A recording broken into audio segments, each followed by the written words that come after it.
Hi, I'm Josh Bell with the Miami Marlins. I wear NeuroGuard to help with strength and coordination when I'm in the weight room and help with balance when I'm on the baseball field.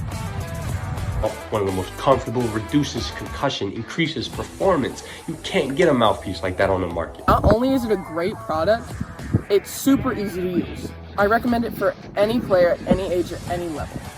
Thank you guys so much, and go check out NeuroGuard Plus. NeuroGuard mouthpiece makes it easier to breathe while playing basketball. The unique design is not as bulky as any other mouthpiece and makes you feel safe in concussions. NeuroGuard. They control my breathing while I'm riding. It stops me getting concussions while I ride. It's very easy to use, so go pick one up today. I'm still doing stunts. In the concussions I've got, I feel much safer with that. I'm doing, like I said, I'm doing a whole lot better in the gym.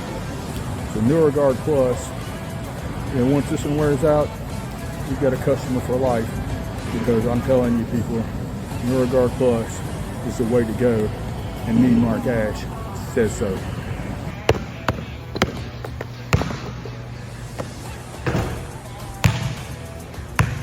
Parents, kids, coaches, NeuroGuard. It's the future. Stay tuned. All right, everybody, now's the time. Brown right, motion, tailback slant. Let's put the women and children to bed and go looking for dinner, all right? On one, ready? Go, 13! Coming up, go, 13! Hey!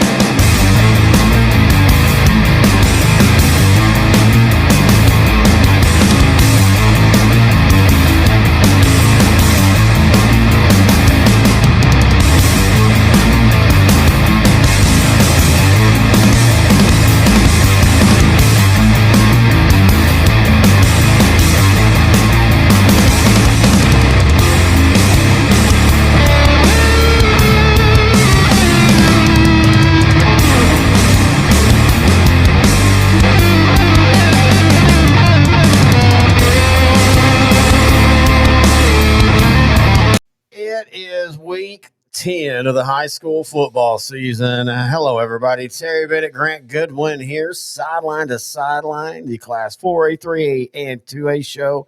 I want to go ahead and say it now. You already see the title. Yes, we're doing one show again this week, and honestly, we'll probably do one show again next week for the last regular season, and that's just simply because, we're trying to be a little bit more selective on our games and trying to be a little bit more efficient. But also, we understand that for the first 3 weeks of the playoffs. Are you sure? Because our games the last 2 weeks, I know there's not a lot to choose from. I've had to pull some out of our aces, so we're not real selective. We're trying to be. We're trying to be. But as you said, the doldrums of districts. Sometimes these districts just do not provide you much entertainment. Dude, but we've selected some terrific games to talk about.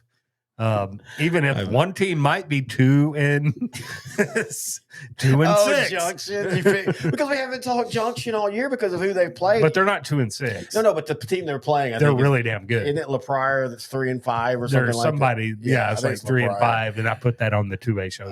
But anyway, the other reason is because for the first 3 weeks of the playoffs, we're going to have long shows. Like each show will be an hour and a half. For the first few weeks. Yes, I'm saying, especially the first round. And we love it. We're not complaining, but we're taking the opportunity for the last few weeks. And to be fair, nobody's really said anything bad about it. And our viewerships and listenerships have been about the same. So we're going to do it again tonight. And if you don't like that, well, then tell Coach X or tell that guy on Smokey that thinks I hate Franklin's defense. But anyway, this is Sideline to Sideline. You do hate Franklin's defense. I mean, I've when we first met back in 2000, well, we first met like in 2005 or 4, but when we first officially met in person, I said, all I got to say is I hate Franklin's defense. And I said, I love you, buddy. And you're like, I hate Huntington's traffic cars, cops. And we're like, we're good. You know what? I love Franklin's defense, and I really love their offense. Dude, they're off. We'll talk about today. I don't know who's going to stop that. I mean, it's so funny because, and I know they're 3A, we're not there yet, but it's so funny because we had that conversation last year, like, what do they do now? You had, Bryson Washington, one of the most iconic. He's in Baylor doing great things. Right. Jane Jackson, he got hurt, but he did great things. What are they going to do now? They will throw 15 guys at you. I still think in the third quarter they have a little lottery. All right, coming from the stands, 50-year-old insuranceman Carl. He's going to be running the ball here for the next 3 drives. Carl. All right, so what we do here. Isn't that the Carthage PA guy? Hey, that's Carl Hedges. That's a friend of mine, even though I love his broadcasting. Speaking of where we were at this week, I have got to say for Columbus, their PA guy is one of the best. I like that guy. I like how he gives you the pregame time. I really do. Like, it's kind of cool to know, okay, yeah. Because he'll tell you, like, okay, hey, game starts at 7, so we're gonna have to kind of work some things in. 6:40's this, 6:40's that. Yeah, it gives you the whole.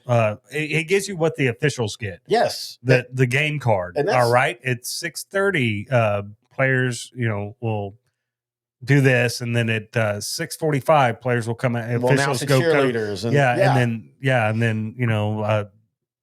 6:50, then the school songs, 6:55, the national anthem, boom, and coin toss 7:00, boom. And then every time the Columbus Cardinals get a first down, it's not just a first down, it's a and then Cardinal first down. Well, sometimes they throw in a sponsor too. Yes, I like that. I just want to know. I just want to know, like, during the lean years for Columbus, like, how many times did you get to say, Cardinals first down? Anyway, we'll be talking about them in the 3A show. Now, the last couple of weeks, that is a great broadcast, by the way, and we met one of them. Oh yeah, dude, Nate, great, and they are a great broadcast. That's one of the things that we've said all along. We talk about Pilot Point and 3A. Some of the best broadcasts now are at the 4A, 3A, and 2A level. Belleville 4A has a great broadcast.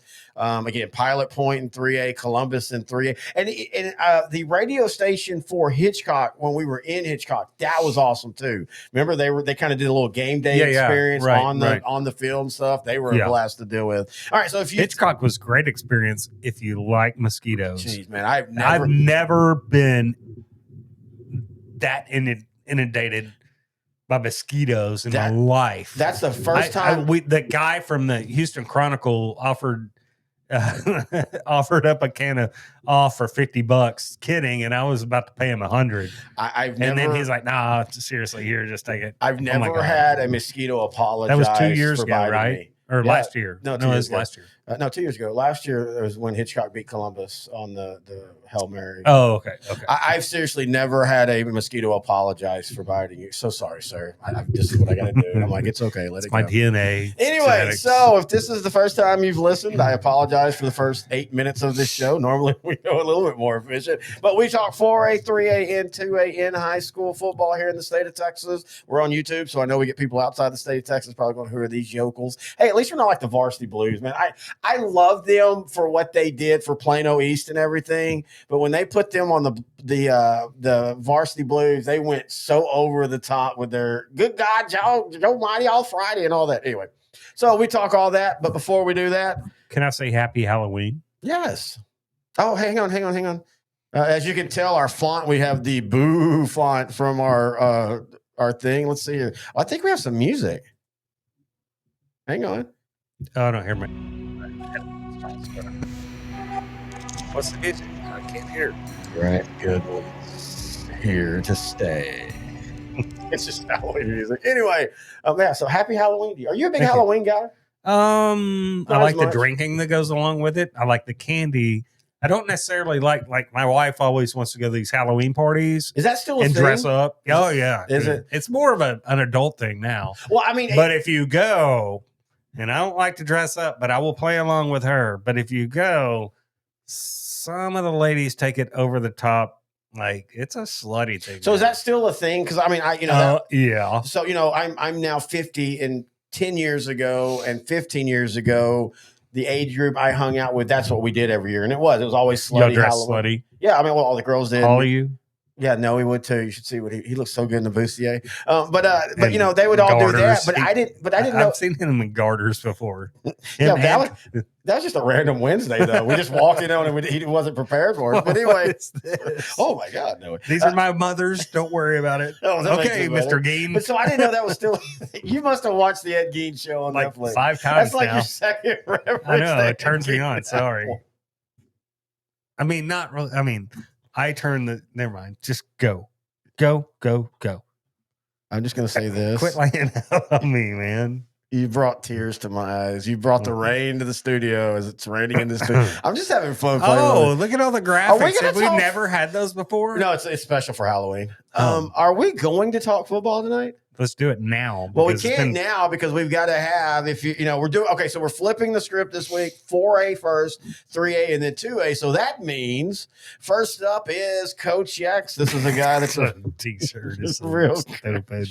Okay, y'all can maybe tell we might have been in the studio for about an hour, just kind of hanging out and talking about the Texas win and us going down to see Texas this week. So we got a lot of energy drinks in us. Anyway, so Coach X is a real coach. He coaches in the classifications that we talk about, and he likes to give diatribes and pick certain games. So here we go with Coach X's diatribe. Well, here we are in week 10 of the season, and it's all coming to a head.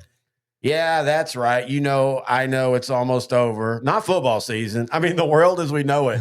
I was at Subway, and the woman in front of me asked for cucumbers and pickles on her sandwich. I was like, what the hell is that? It's the same thing. That would be like, if I want my glass of red wine and a plate of grapes. I said, ma'am, why would you do that? She said, who the F are you? I said, oh, you don't know? Then an electrical guitar kicked up behind me, and I said, your ass better call somebody. And then I said, I'm Grant Goodwin. You might know me from the bushes outside your house. She didn't think that was funny, so I got the hell out of there. So that was my night. On with the picks. And he has got a hard on for me all of a sudden. I am telling you, dude. And I will say this. Pickles and cucumbers are different. Pickles are pickled cucumbers. A cucumber is not a pickle. So I agree with the lady. I do too, actually. I'm sorry. And to be fair, if you get a red wine, one of the things you pair it up with is grapes and cheeses. Grapes and cheese. That's right. God, we're gonna, you know what? Hey, okay. Hey, I want you to say this right now. Everybody, look, this is our Patreon. Join our Patreon, and we want to send Coach X to ethics school next year. And where he learns his manner. Cotillion. This is how he doesn't even know which. Learn how to walk with his hand out. And which fork and knife. I wanted to go to all the salad fork and the dinner fork. So that's what he needs. So help us out by going to Patreon, patreon.com/L4 Media Company, and help us send Coach X. Do you think he orders a T-bone or a tomahawk at the really nice steakhouse when he goes for Valentine's with his wife, and she has to get onto him 4 times for eating off, like a corn on the cob, right? All right, so let's get into it. Again, we're going to start with 4. His mom usually doesn't care. She's never said anything when I took her to dinner. But I mean, to be fair, she fed him cockroaches and blames the school. I still think it was her. Yeah, she's a nice lady, though. She's a really handsome lady. Wow, dude. All right, let's get into it. Let's talk about 4A Week 9. Where do you want to start? All right, let's go up top of the state. Canyon West Plains over Canyon Randall.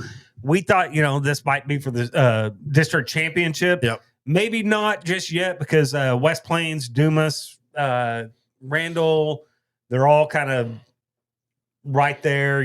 Canyon West Plains is, they run the district, right? But this went a long way. Canyon West Plains 62, Randall 70 or 62-7. I'm sorry. West Plains quarterback Reed Macon threw for 233 yards and 3 touchdowns. Slade Russell, Macon threw right for 233. Yes. I believe. Okay, yeah. And 3 touchdowns. And Slade Russell ran for 221. Yes. Canyon Randall just put themselves directly in the driver's seat. They have Dumas this week, and I think we might review that game next. They win that. It's the outright district championship, which I think they'll win that. And look for Canyon West Plains, Stephenville, Salina to be all in that mix to see who goes to Arlington. No, I totally agree with you. All right, let's swing now towards North Texas as Sunnyvale dominates Quinlan Ford. This was the game we were supposed to bet on. I'm so glad we didn't. I really thought Quinlan Ford would be able to move the ball more on Sunnyvale. I knew that Sunnyvale I just don't would score. think Quinlan Ford, I know we talked about is Quinlan Ford as good as they were 3 or 4 years ago, but I don't think they have that bevy of backs. I don't think so either. Now, in saying that, the playoff path could allow them to go almost to the same point. But after watching a little bit of this game, I agree with you. They do rely more on 2 or 3 guys compared to 3 years ago when they were 12-1. Yeah, and they had 4 and 5 and 6 guys. And then that was a wild scene, by the way, sitting on the Quinlan Ford side in a playoff game. Woo, man. All right, Sunnyvale, man, their quarterback, though, Kaysen Moppin, 14 of 18 for 227 yards. Ben Griffin, big play, wide receiver, 2 catches for 70 yards. Sunnyvale, they're 7-1. Their only loss was to Pleasant Grove, 42-30. I think Sunnyvale is the definition of a region threat. Oh, I think we're going to see a Sunnyvale Pleasant Grove rematch, right? Now, I don't know again where it's a 12 point. Sunnyvale, can they make up 12 points? I mean, that Pleasant Grove defense is really darn good. Yeah, Pleasant Grove is just getting better and better as well. Yeah, they are. But again, I think that'd be a great game. This one, not that Stephenville won, but the fact that defense dominated a Lampasas offense that was a top 10 offense in 4A, as Stephenville wins 49-7. 3 interceptions off of Lampasas quarterback Bryson Roberts, holding this Lampasas team that I think was averaging 45 points and 450 yards against some good teams too. It's not like they're playing completely bad teams, right? But Stephenville's just on a different level. They hold them to 169 yards of total offense. Holding Lampasas to 169. That blows my mind, man. It's funny because Jason Smith will email us. Yes. Every week, comments. Right? The stats, and he'll give a little blurb. This time he said they're not very good. Lampasas is not very good, and I'm thinking I didn't respond. I'm sorry, Jason. I usually respond to those, but when you say they're not very good, that your perspective is so skewed because the team you follow, Stephenville, is so good that especially they defensively make these good teams look bad. 100%, and that's what happened here. Lampasas can move the ball on a lot of people, and they've done that all year, and they're probably going to do that in the playoffs. But I don't think you realize how good the Yellow Jacket defense is. No, I totally agree with you. And we saw that in person a few weeks ago against La Vega, how they just pretty much just ran things on the defensive side of the ball and shut La Vega down at times. Speaking of, I want to skip one down and go back up. La Vega and Robinson, as La Vega beats Robinson 31-27. The game was basically, this is a great game, back and forth. The game was basically decided when a punt went off of Robinson's player's helmet that created a fumble. La Vega jumped on it. They scored the winning touchdown. Jabri Thornton had 104 receiving yards and 2 touchdowns. Elbert Jones rushed for 97 yards. And that's really important because what we saw, and again, comparing the defenses, I'm not saying, but one of the reasons why Stephenville just absolutely throttled La Vega when we were there was Stephenville had no respect of the running game. They just dropped everybody back and forced I can't think of the quarterback's name off the top of my head. And Thornton, they just forced them to have to pick and choose. And if you can give some kind of running game going into the playoffs for La Vega, that passing game is good enough. It's weird to say. Again, though, it's been this way for a few years. La Vega's defense is a little bit of an issue. Bryce McCurdy threw for 164 yards, 2 touchdowns for Robinson. Evan Moreno ran for 141 yards. This was one of those games that good for La Vega. But I'm starting to think Robinson's, they're the real deal. They're going to come in as a 2nd or 3rd place team, and I don't want to play them in the first couple rounds. Are they as good as they were last year? That's what I want to know. I mean, I don't know if they are, but even if they're not, it looks like they could make some hay in the playoffs. Yeah, last year they went 8-3. I think that they have a better chance to go forward just because I think – of their draw. I'm trying to see where they finished. I think last year – or maybe they finished 2nd last year as well. Okay, well, I don't know. I mean, you and I saw Sealy. That's who they lost to in the 2nd round last year. Yeah. Sealy won. Sealy's beatable. That's what I'm saying. I think Sealy's definitely beatable. I mean, you're going to have to stop that quarterback. I mean, that's a tough task. I mean, Belleville did it, but, there's not a lot of defenses out there like Belleville, right? The Sealy defense is pretty good, but I think Robinson can move the ball on them. Yeah, no, I agree with you there. And they did last year. They did put up 35 points again, and they just couldn't stop them. All right, now going back up, West Orange Stark beat Silsbee 33-30 as they outlast them. What a game this was, man. This district is so hard to gauge outside of the district because they're all so competitive inside. Yeah. But then it's a mini SEC. They beat each other up so and bad. that's what I'm wondering, because the last few years, they've been getting knocked out in the first and second round. I think part of it is, as you say, they just kind of beat each other up. And look at what West Orange Starks running back Kelvy Johnson did. 252 yards, 24 carries, 4 touchdowns. That's freaking amazing, man. On a very athletic. I know Silsby's defense isn't as good as it has been in the past, but still, I'm very impressed with that. I want to bring up this one. Pleasant Grove 41, Gilmer 7. This is one of our quick hits, right? Yeah. Gilmer's down. We understand that, right? Pleasant Grove is starting to round into form. But I'm putting the cart ahead of the horse here. But do you know that right now I think we're on a collision course for a Gilmer Atlanta first round playoff game? We'll talk about that. That's a very interesting. Now, in saying that, Gilmer this week, I don't even know if you have them on the run sheet. They're basically playing. I do not know. They're playing for their playoff lives this week as they take on Spring Hill. Both of these teams are 1-2 in district. They'll win that game and get into the playoffs. And if they do, I think it's pretty much that they will get it. Athens.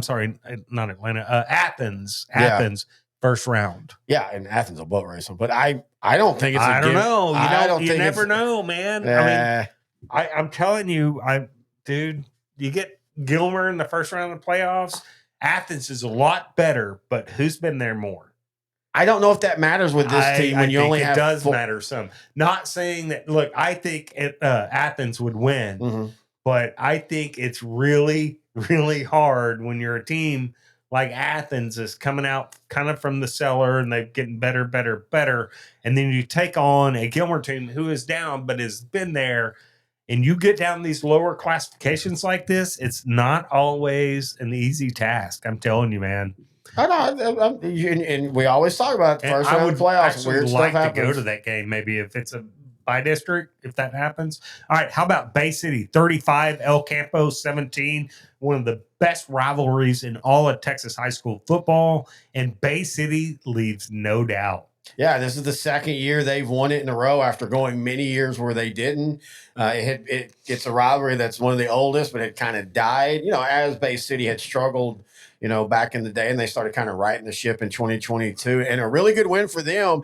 And it throws this district into a tizzy because Lavernia on the year, they've got El Campo to finish the year. And I think El Campo can compete with them. So we might have a situation where every team in district has or every playoff team are technically the district champs, all 4 tied, all with 1 loss. And then you start flipping coins. I think Lavernia will come in and just absolutely insert their will on El Campo. Really? Yeah, I do.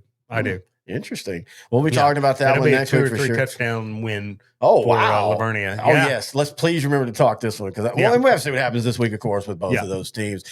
Brownwood continues their resurgence. They beat Burnett 38-7. I don't know what happened again. If you're a Stephenville fan and or you're a Brownwood fan, let us know. Email us, Grant and Terry at S2SSport.com. Tell us what the turnaround has been because they've now won 4 games in a row. They're not going to win this one that we'll be talking about here in a little bit, but they are going to be probably the second place team in district. Yeah. Curious to see how they're going to go in the playoffs. Yeah, hey, Bridge City kind of coughs this week, right? Yep. LCM beats them. Little Cypress, Mauriceville, 24, Bridge City, 16.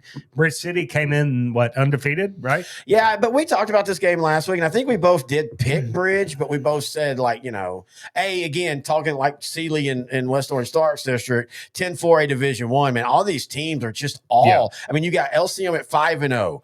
Bridge City, I'm talking about district records. Bridge City at 4-1, Huffman Hargrave at 4-1, Lumberton at 4-1. So you've got your 4 playoff teams, right? And then everybody else is 1-4. But now, Bridge City, for them, it's about where do you finish now? Do you finish as second? Do you beat Huffman in 2 weeks and take care of business? And maybe LCM gets upset and there's then you get numbers and stuff, or does Bridge City? I think they're going to still make the playoffs no matter what, but do they fall from this and not rebound and become the 4th place team and then just be fodder in the first round of the playoffs? I don't think they will. I think they're better than that. I do too. All right. Pine Tree 35, Chapel Hill 28. Wow. Okay, so this is officially, for the last few years, everybody said, hey, this is the District of Doom. And my whole part of a District of Doom, my only argument was if you already know the 4 playoff teams, I don't care if they're number 1 through 4 in the state, that's not a District of Doom because you know who's going to make the playoffs. A true District of Doom means a team like Chapel Hill has a legitimate chance of missing the playoffs this year. Mm-hmm. A team that if you put in a lot of other districts would be better. And Pine Tree now 3-1 in district. They have Lindale this week. I mean, Kilgore is sitting That's top. That's going to be a slobber knocker, by the way. I don't even think we have that on the run sheet. We probably don't because, it's Pine Tree. And Kilgore's going to win the district. In fact, I think they've already basically, even if they lose to Maybank, unless something weird happens, if they lose to Maybank, that in itself would be weird. But if they lose to Maybank, I'll just quit this show if they lose to Maybank. No offense to Maybank. No offense to the Panthers, but come on now. Hey, Colton Browning 10 years ago or 13 years ago, that was a fun team. Yeah, should have a kid coming up Colton is ready right now. Yeah. Because this is all genetics. Football mainly is genetics. As Barry Switzer always said, you have the X's and O's. Give me the Jimmies and Joes. That's right. All right. How about Pittsburgh? 24, Van 21. Pittsburgh's running back Lane Hall runs for 83 yards on 22 carries. Quarterback Cord Johnson had 93 yards passing. Nothing amazing offensively, but that Pittsburgh defense holding Van to 21. Great job by the Pirates. And this is right after Van had dropped 48 on Gilmer and beat them comfortably. Yeah. And hey, great job. Resurgence for Pittsburgh. But we kind of thought, I think we talked this game last week. Or if we didn't, we talked it off the air. We thought Van was going to win the game. I thought Van was going to position themselves to challenge, and they still could. I'm not saying they won't. But I legitimately Van's thought just having a hard time getting over that hump. They are so close. Well, and in a year like this, when everybody's kind of taking a step towards them, they've also maybe taken a step back. Regressed a little bit. Yeah. Now, in saying that, maybe Pittsburgh's just advanced more. We'll find out next week because Van will take on Pleasant Grove, and if they were to pull the upset off, that would create one of those fun scenarios. Yeah. And now, in saying that, I do want to make sure everybody that's first time listening, we don't go through a ton of district scenarios next week. We just kind of stay on the state level. We'll bring up a couple of, like this district, winner goes on, loser stays home. But yeah, sorry, we're not one of those that's going to go through every district and give you every district, breakdown and tell you how 3 and 6 Putin is going to make the playoffs. All right. Speaking of Putin, Salina rolled Paris 56-7. Yeah, Paris is a pretty good football team. So, look, you and I talked about this. We all know what happened. It broke all late. The noise, and they still deal with it like this. Because sometimes all that noise can insulate a team. And if you know if you got that message, and Salina is one of those programs that have that message, they're going to do the rally and let's win for coach and all that, right or wrong on all that. On the field, it worked. And I don't know if it's rallying or Salina is just so conditioned to come out.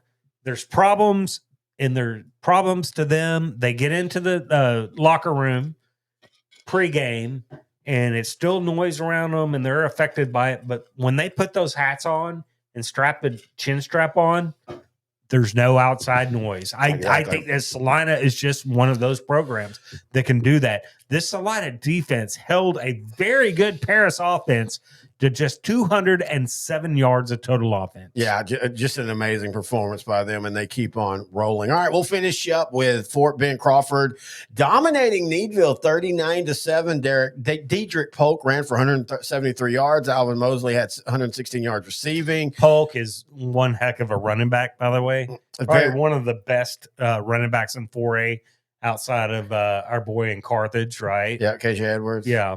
We saw a couple up and comers in 3A this week. By the way, one of them looked a lot like KJ Edwards, the guy for Hitchcock. We'll talk about that in 3A. He would look really good. But anyway, the Chargers, they're 7-1 on the year. Their only loss was to Belleville in Belleville, 36-16.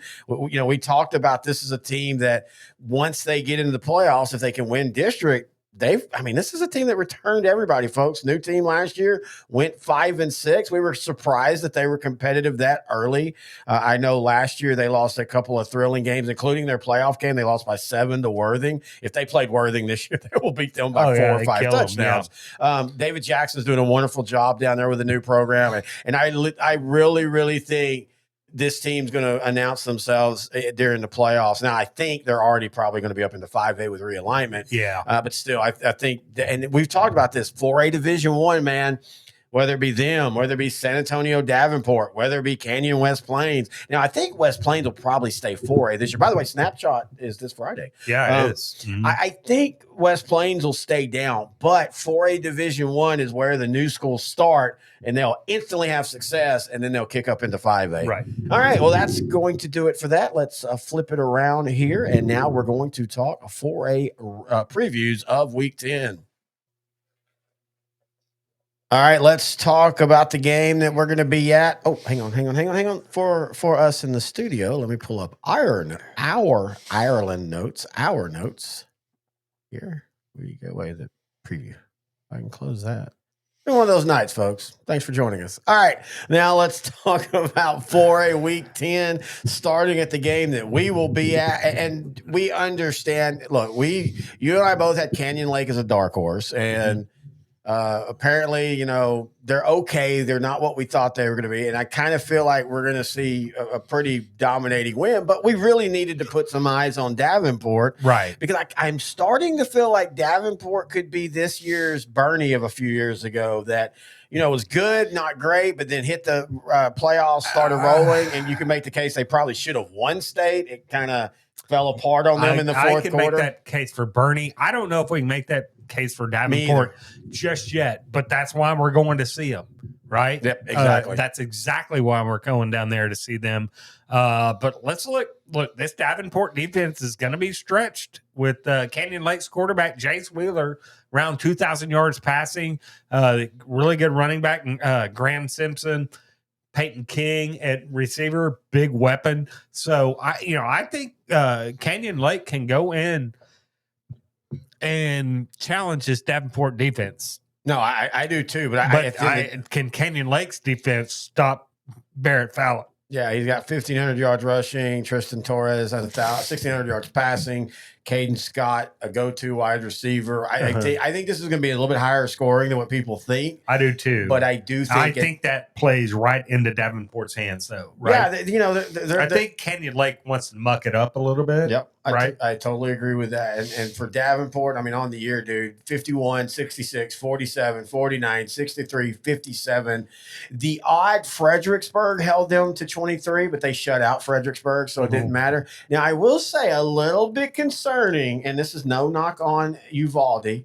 Uvalde, you know, last couple of years have been a solid team. This year they're down, yet Davenport had to outlast them at the end, winning 40-20, and Uvalde's 2-6. A little disconcerting on that, so I think we will get a really good eyes on them. And I still think Canyon Lake, depending on the playoff draw. Look, this isn't a region that's going to wow people. There's a lot of teams in play here, and Canyon Lake could definitely assert themselves. As much as we said, oh, well, they're a little underwhelming. I mean, one of their losses was to Wimberley to begin the year in their annual rivalry. And Canyon Lake led for most of that game. Right. And Wimberley made a frantic comeback. Within a touchdown or two? It was 36-35. Yeah. And then Somerset beat them, and we've all saw that Somerset's a pretty solid team. Yes, I know Davenport beat them pretty Wimberley bad. beat Somerset by like a touchdown or by 1 point, right? No, they didn't play Somerset. Oh, no, we did. They beat Somerset, beat Canyon Lake. That's what okay. I'm thinking Wimberley Gerald. Yeah, Wimberley right. Gerald. That was that again. We'll get into that district. That's a crazy district as well. Yeah, but I mean, I think you're right that Davenport could be this year's Bernie, but I don't know until we lay eyes on them in person. So, and this is the first time we've been down to Kenyon or Comal, Davenport, San Antonio, Davenport, or whatever.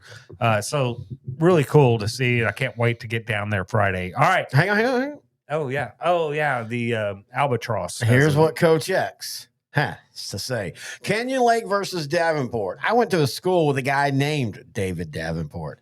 Crazy how that guy got a school named after him because he was a psycho. We used to call him Dorkenport. Dorkenport? I am not. Hey, wait, say that again. Dorkenport? Yeah, instead of Davenport, Dorkenport. I am totally against kids bullying. Kids are so dumb. I gotta say this: kids are dumb. I'm glad I don't have any. I think. Well, I've got step that you don't claim. I mean, I got step ones that were in their 20s when I married. I'm lazy. If you're looking, I married a pregnant lady. You're looking at the camera. If you're looking at the camera, I'm pointing out this. This is the window to the studio. Wait, we're on camera. Yes, I've been picking my we nose. got windows right here. A window for the studio. There's a bunch of Grant's unclaimed kids. Like, Lisa, can I have some more? But anyway, I like Dorkenport. You will get one nugget. We might have driven him to this psycho thing, but hey, let that be a lesson to you. Don't wear a bow tie and carry a briefcase to the 7th grade. Hey, there's that one guy that does sports, high school, and Mr. Bowtie. The bow tie is literally his whole thing. Dude. Super nice dude. Yes, be nice. Okay, no.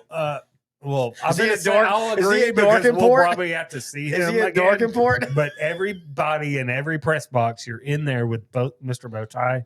He usually wants to throw him out the window. I like the guy. He's opinionated and loud and lets you know. He's from Ohio, dude. Last time I heard, he was in a padded room and saying, "That's not my name. That's not my name. Give me Dorkenport. Screw you, David." Oh, Dorkenport, not pork. No, port. Okay. Davenport. I thought you said Dorkenpork. I was like, I would have, if you called me Dorkenpork, I would actually like that name. Port. I don't know. Actually, I thought your name on Friday nights was Grant, who porks dorks. That's stupid. Y'all are all just stupid. All right, let's go on to Middling Greenwood versus Seminole. Greenwood 8-0. You know, we've talked about them this year. Dude, I really like Lincoln Madrid. Oh, I do too. Does this not feel so much like the team that lost to Pleasant Grove 5 years ago? It does. Nathan Romero at running back. I just like Madrid and Romero. It feels a lot like that. And I'm thinking all of a sudden, we might see a rematch of Greenwood versus Pleasant Grove in the state semifinals. We could, and I would like this Greenwood team's chances. I think this Greenwood team is so underrated because they're stuck out there in Region 1, the far depths of Region 1 that nobody pays attention to. And I think things could surprise some people. No, I don't disagree with you because I the one thing I think is better now than that 2019 team is I think this defense is a little bit better. And I think that's going to matter. When that was pretty good defense, too, they had. Oh, yeah, it was. But they were very much the let's get out offensively and just play. Yeah, you know. Right. I mean, this year defensively, they've given up 21, 8, 6, 17, 3, 14, 7, and 7. They're going to need every bit of that against the Seminole offense, though, because this Seminole offense is averaging 350 yards a game passing, right? I mean, Dominic Higgins, that quarterback, Seminole, crazy numbers, thrown for over 2,300 yards so far. And they have an athlete in Caden Kramer. They'll split out. They'll run him back. They'll even line him at tight end. This is a big dude. He's like 6'3", 200 pounds. Greg Pointer, we talked about it. You know, they have been knocking at that door the last 3 years, 10-2, 11-2, 10-2. They just can't get past that third round or that second round playoff game. I think this year Seminole, I will say this. I think Greenwood Logan McCormick, by the way, might be one of the best athletes in Region 1. I agree. In 4A. I think Greenwood wins, but I think this is a close game. I think I do Seminole's too, the real because deal this year. Absolutely, they're the real deal, and I think they can put up points against Greenwood, but I do think Greenwood ekes this one out. It's in Seminole, though, right? Yep. I mean, this is a huge game out in Region 1. I'd take my $8 and I would go pay to get into this game. Dude, looking at Seminole's playoffs, $85. I don't know how much you charge at Seminole. Let us know by email. Looking at Seminole, Greg and Terry. Greg.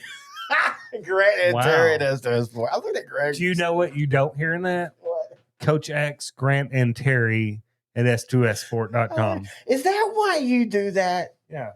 That's why you always post that way. Yeah. Hang on. He's not even on there. Yeah. He's over there. That's again, I thought he was going to say more about that this year. But yeah, it's crazy though, man. Seminole last 3 years lose 41-40 to Godley in 2022. Lose 48. It was a good Godley team. Yeah, it was a great Godley team. Lose 2 years ago to Glenrose 48-34, and then last year lose to Glenrose 52-50. Seminole is the epitome of a team that's just right there trying to break through that ceiling, and I think they lose this game. but I think we might see. This might be a rematch. I'll go ahead and say that now. It could be. Remember last year they lost to Greenwood 28-24. I mean, that was a back and forth game, and it is in Seminole. I do think Greenwood wins, but that is Division II, right? So they wouldn't take on West Plains or Stephenville. Oh, no. I mean, it's them and Midland Greenwood, basically. All right. This is what Coach X has to say. This is a crazy game because isn't Greenwood one of the STDs that Spaniards gave to Seminoles? Well, it wasn't called Greenwood, but yeah. Hey, I've had that before. This show is off the rails. I ate a lot of mayonnaise and it just went better. Hey, mayonnaise is the Coach X. I'm sorry I thought it was hummus. I thought hummus cured everything. Yeah, that's an old saying that hummus, you can put hummus on a wound. You know how like in the South. What are you some kind of no, I'm serious. Some kind of Muslim outcast, boy? I mean, hummus is all over the world, but anyway, Mediterranean. But yes, it's great too. I love hummus, but no. So like in the South, the grandmas would dip the old school snuff, and they like a bee sting. I'm serious. Like in the Mediterranean, if you have like a bee sting or something, you put hummus on it. I'm just saying. Okay. Can I finish what he was saying though? Do you know 80% of people in the Mediterranean that get stung by bees die? Do you know 90% of facts on the internet are 50% wrong? So 50% wrong reminds me, go ahead and read Coach X again. Oh, hey, I just got off the phone with my doctor. You're going to want to get yourself Wait, who are we talking about?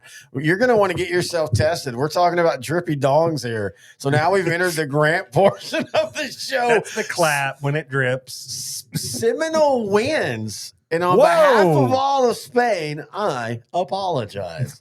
What's going on? Half of Spain? Because he said that's what the Spaniard. Dude, this is the crazy thing. That's what Spain is known for: the Greenwood STD and tapas.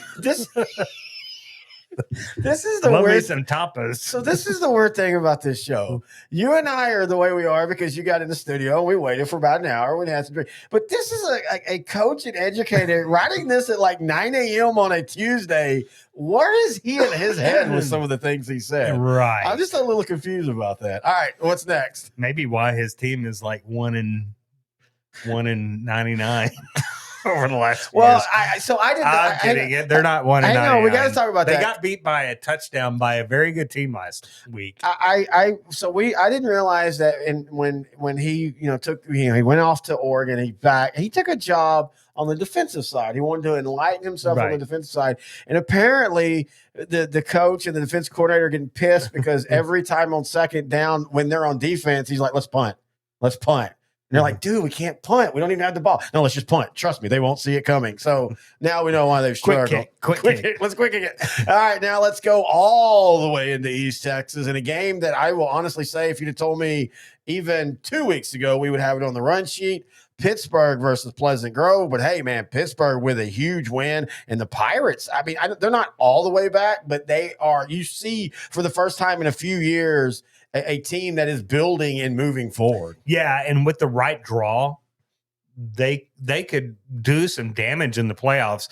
Unfortunately, this week, I think Pleasant Grove is going to be too much for them, right? I think that Pleasant Grove defense going to be look. Pittsburgh's going to make their hay running the football, and that plays right into the Hawks of Pleasant Grove's. That plays right into their strength, right? Nope. So I think Pleasant Grove's going to win this one somewhat handily, but I don't think that puts any damper on my outlook for the Pirates in the playoffs. No, I think they are the definition of a team that could be a dark horse. Dumas versus West Plains, the game we had talked about going to. Look, I love what the Demons are doing this year. I would love to go out to this game, but it's going to start thinking like West Plains might pull their starters. Oh, yeah, I think they will. Again, I was about to say, great. Dumas has surprised everybody this year. I think they're a little bit ahead of schedule. They're a team that easily could go a couple of rounds in the playoffs. I just don't think that they can compete with West Plains. Right. All right, Stephenville, Brownwood. This game a few weeks ago, you'd think Stephenville would win by 80 or 90, 100, whatever they want. They'll still win by a lot, but Brownwood is progressively getting better each week.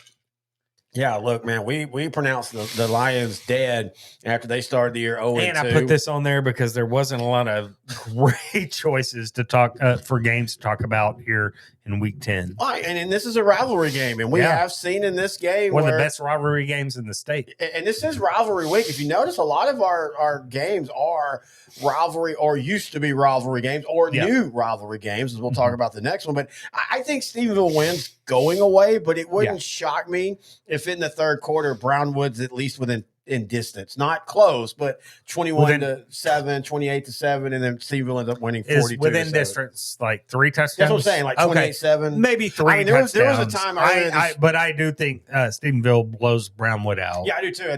Last year was 44. Stephenville's just on a different level. It was either 44 or 49-0. I don't think it's that bad. It's going to be bad, but I don't think it's that bad. It could get pretty darn bad. All right, let's go to one of the newer rivalries in 4A, and that's Graham versus Brock. Of course, we were there last year when Brock took it on the chin in Graham same week last week, and then Brock got the drop on him in the playoffs, right? Yep. So this one's going to be a lot different. I think Brock does to Graham what Graham did to Brock this time last year. Yeah. Brock's going to just tear them a new a-hole. I think Graham is improving this year. Their losses are quality losses, though they were bad. Right. In fact, we're about to talk about the two teams that beat Graham, Springtown and Decatur. But at the end of the day, they've got Jay Skill at quarterback, who's really, really solid. Isaiah Flores at running back. But, man, I mean, we've said it before, and I don't care where Brock could get beat in the first round of the playoffs, but I'm going to contend my belief in this short history of a storied program, Holt Frazier is the best quarterback that has played at Brock for what they want him to do because they throw the ball now. That and Brock probably has one of the best receivers that they've ever had.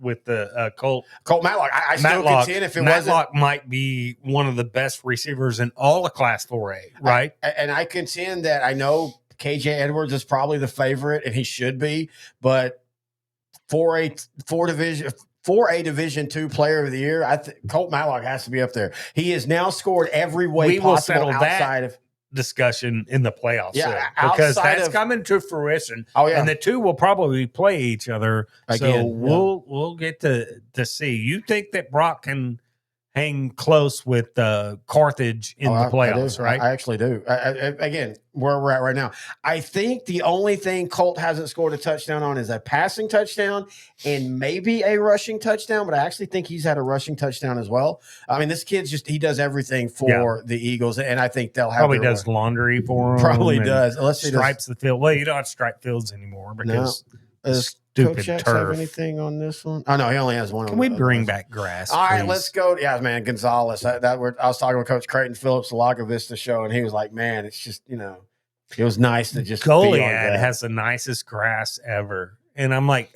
we were at that field's game. really pretty too. Yeah, we were at that game and like, why can't we have grass? I know it requires water and maintenance, but let's just go back to grass. All right, Decatur and Springtown, like you said, man. Look, I like Springtown in this ball game. Kane Hill, the quarterback, is probably one of the most talented quarterbacks in Class 4A. 1,800 yards passing, 350 yards rushing. I don't think the Decatur defense has an answer for Kane Hill. And I think the thing people don't talk about enough with Springtown is their defense.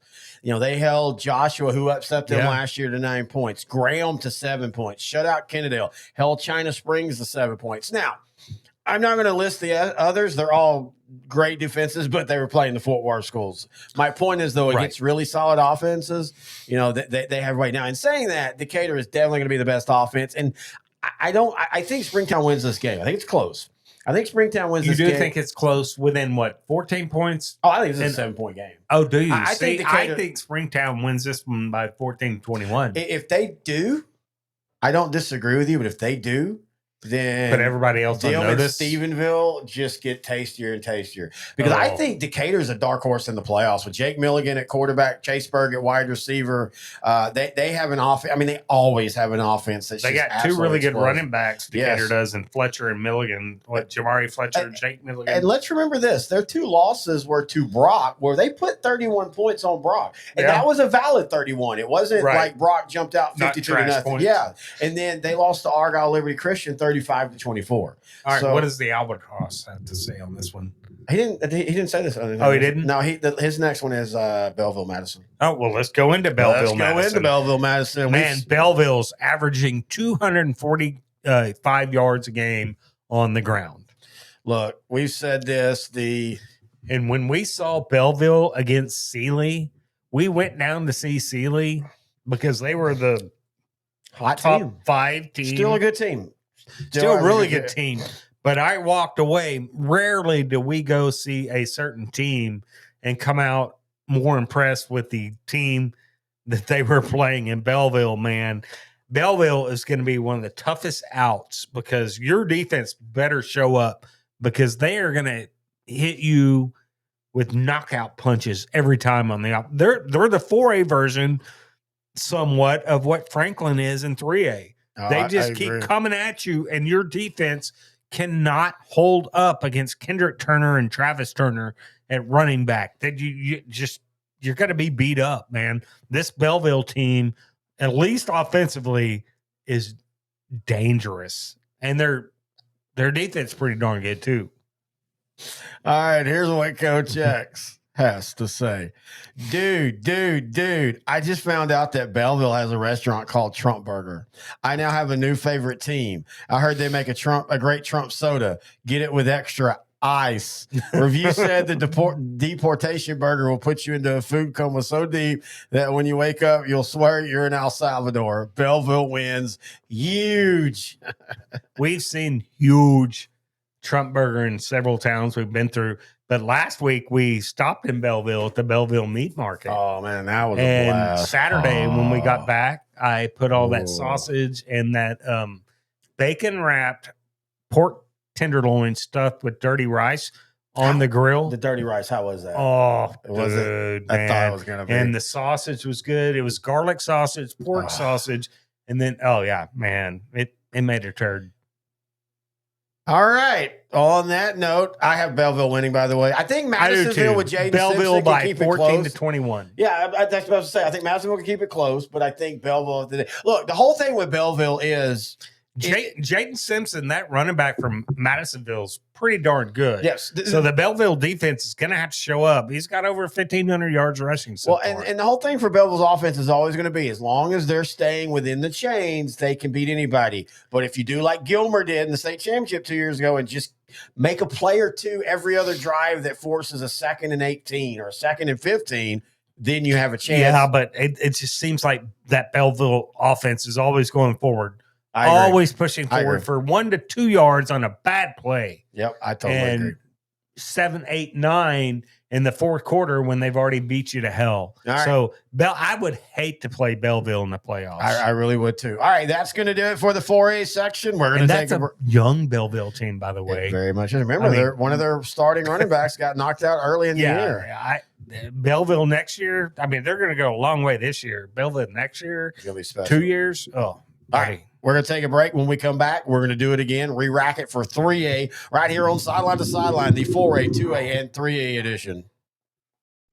Hey, Coach, are you ready to elevate your locker room experience? Well, at H&H Locker Solutions, we pride ourselves on delivering the highest quality lockers at the lowest cost in the Southeast. As a coach-owned business based in Alabama, we understand the needs of the coaches and the players alike. Our mission is to improve your locker room and streamline your process, and we're coming to Texas. Did you know we offer a free locker program? That's right. We ship all across the USA, ensuring you get the best solutions tailored just for you and your program. Want to learn more? Drop a comment or give Coach Harris, a.k.a. Ty, a call at 256-458-4427, and let's take your locker room to the next level.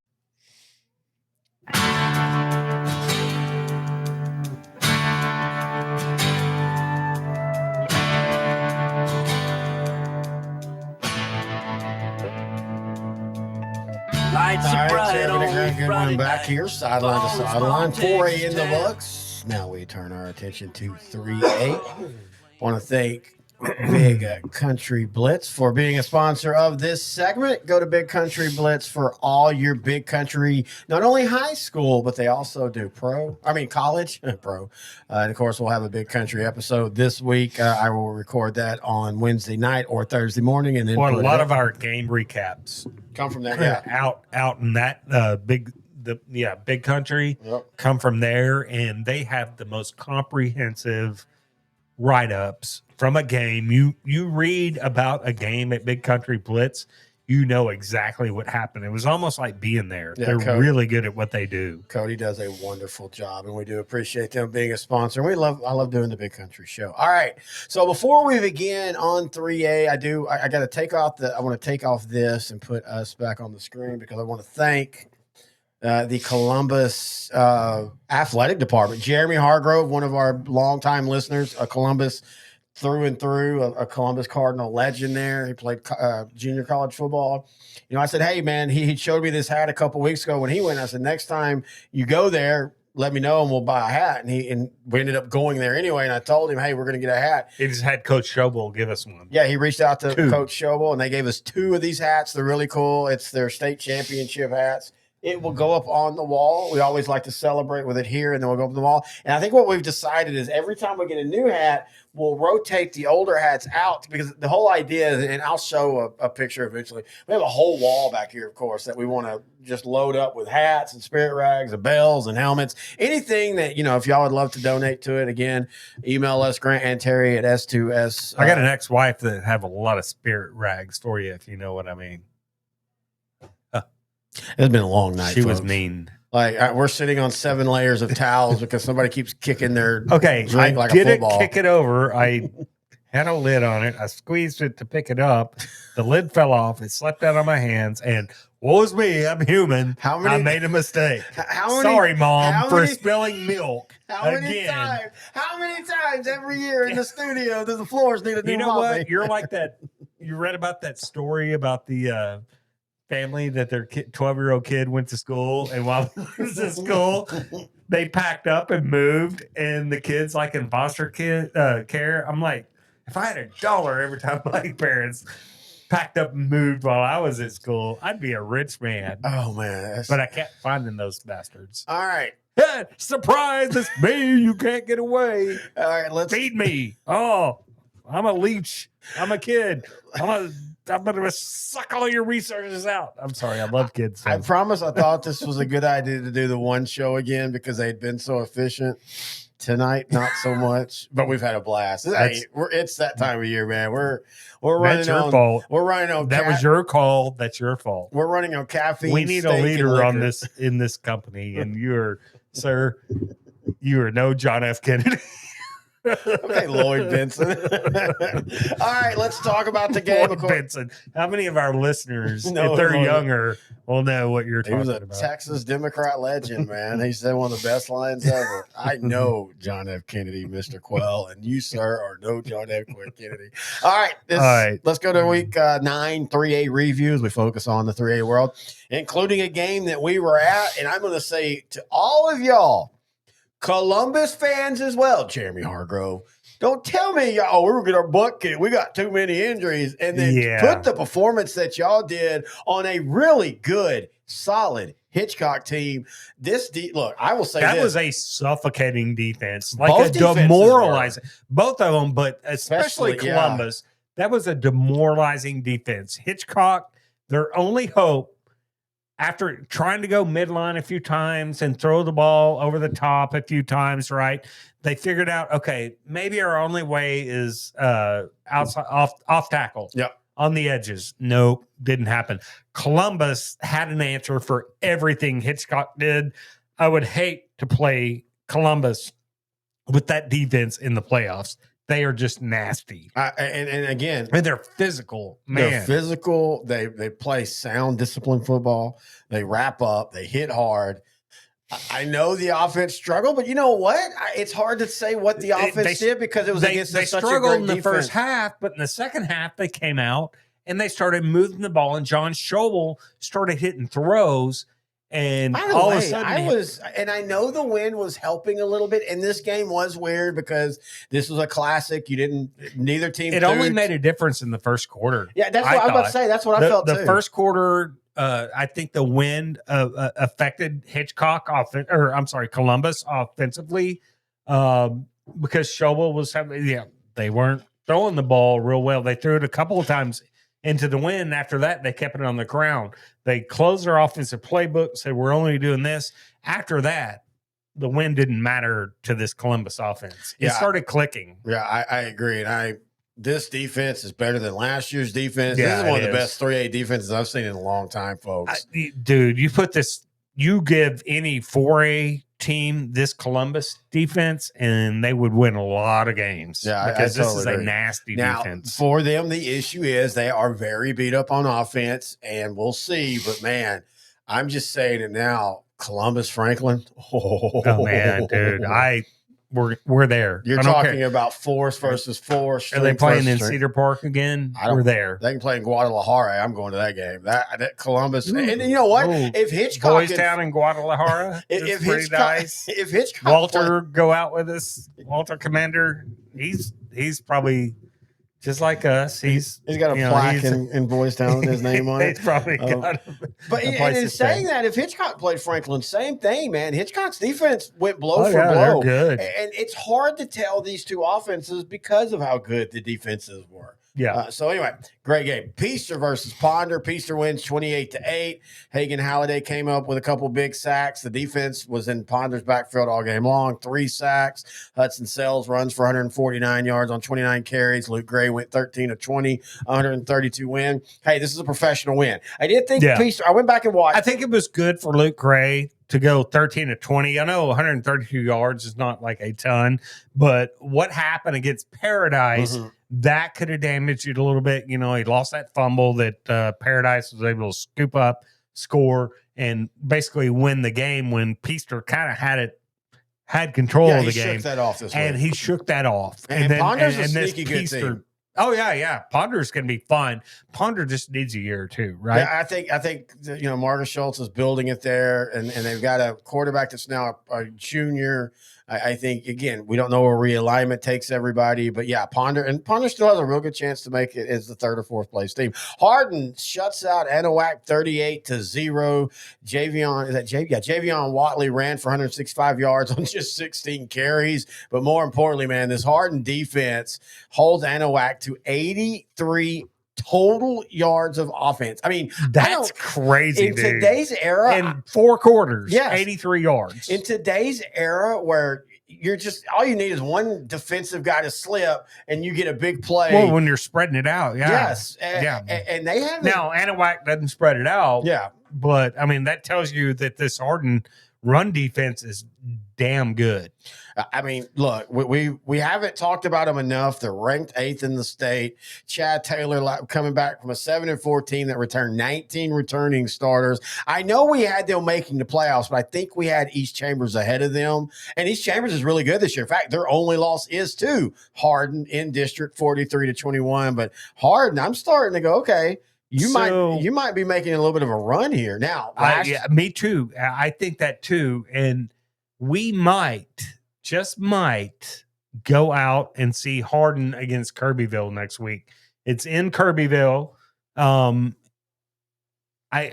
Unless we find just some hard hitting game in 4A, 3A, or 2A, we're probably going to see Hardin play Kirbyville. And I know Kirbyville's down, right? This is going to be a butt kicking, but I want to see Hardin in person before the playoffs. I just want to point this out, though. Kirbyville is down record-wise for them.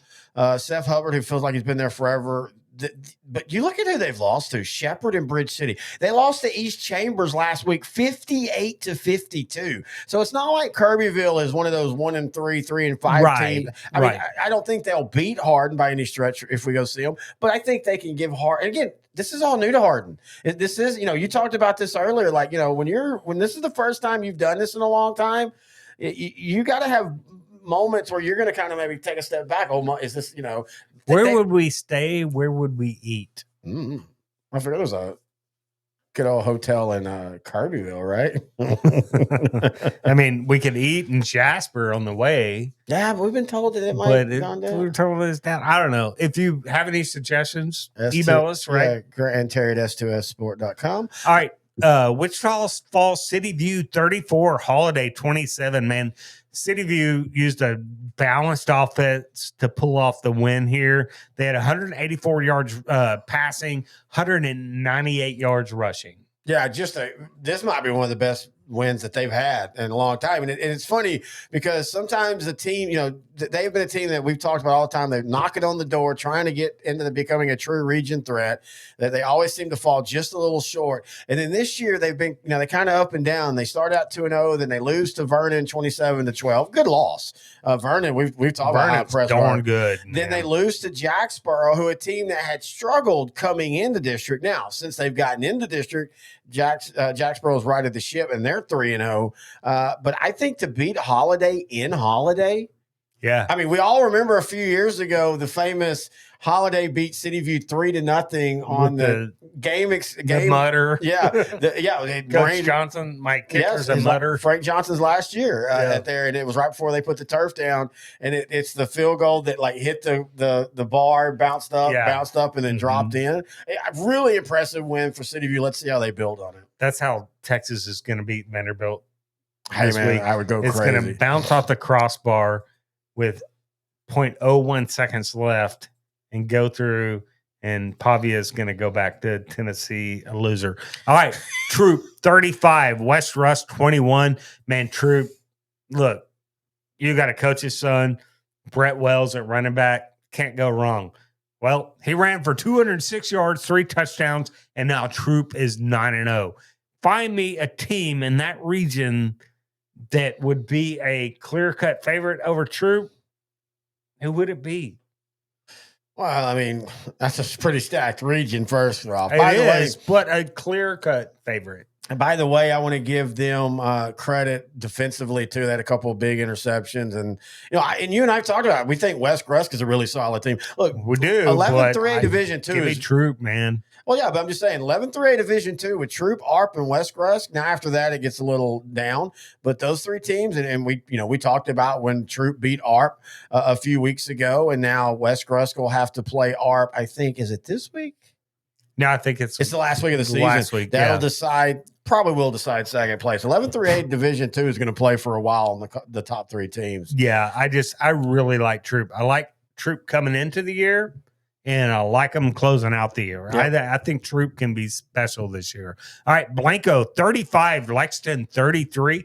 A little bit of an upset, but hey, that Blanco offense, man, hard to stop. I mean, they beat them last year. Again, this is Blanco just for whatever reason has Lexington's number. Now, K7's had an amazing game. He threw for 441 yards, but at the end of the day, there's just something about. Well, when you're throwing for 441 yards and you lose, that means you got a problem with your defense. Well, yeah, back-to-back years, they've given up 38 and 35 to Blanco. On the night, they don't run the ball. I mean, they don't throw the ball. They run the ball. 440 yards, 8.58 yards per carry, 52 carries. And Blanco's coming off a loss from last week, right? Was it last week? Was it last week or the week before last? Where they were kind of smarting from that loss. Yeah, I remember because we had talked about Blanco. Yeah, Yoakum beat them 56-21. Yeah. That was right. Again, Yoakum's a really good 3A Division 1. Oh, yeah, very athletic. Look, man, we've said it all year long. Blanco, what they do. And I think that tells you that Yoakum is scary good in a very nonchalant way. I don't think anybody is really looking at Yoakum and what they're doing right now. Hey, Blanco fans, did y'all lose y'all's quarterback? Because I thought y'all threw the ball more. I thought they had a quarterback last year that was coming back. Levi Gola, I think was his name. I think he threw for like 1,600 yards, but I'm seeing here in this game at least, it was Eli Walker, and he only had 1 attempt. So if you know, please let us know. Grant Terry at S2SSport.com. All right, let's see. Where do you want to go now? Let's go Gunner Blue Ridge. That game didn't happen. Let's move on. No, well, I want to say that Gunner beat Blue Ridge 53-6. And I only say that because we hadn't talked a lot about Gunner this year because Gunner's been so dominant. And right? I thought Blue Ridge was going to be better this year. Oh, now I know where you're going. Yeah. Yes. I've been told that. I've been told, and again, we don't know. It's some of these. Again, we love doing these shows. So we're hitting our head because nobody will give us that information. I've been told that maybe they've had some injuries from that offense that was really good last year. But hey, give Gunter credit, and this proves. The whole thing is coming into this year, I was worried about Gunner's defense. Yes, I was not worried about Gunner Tiger offense because we knew they're going to put up points, but I was really worried about their defense. And so far, outside of a couple of games, which, by the way, one of them was Salina, so you can't count that one. No, they've been pretty damn good. Yep. So Gunner's looking like they might make that run back to Arlington again. Well, and this is why it's so hard to dethrone a region dominant team like this, is because even when they've had a step back this year, everybody else has had a step back as well.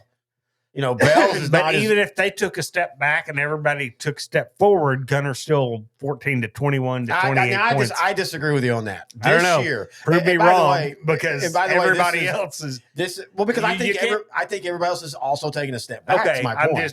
I know. Okay, that's fine, but Gunner's so dominant last year and this year. I don't think you could say that, even if they took a step back or forward. I mean, Gunner's just tearing through this region. Oh yeah, they are. Again, giving them 100% credit. I'm not knocking that. I'm like you. They're still a region favorite. Like I said. And even if people step back or forward, I think they'd be doing the same thing.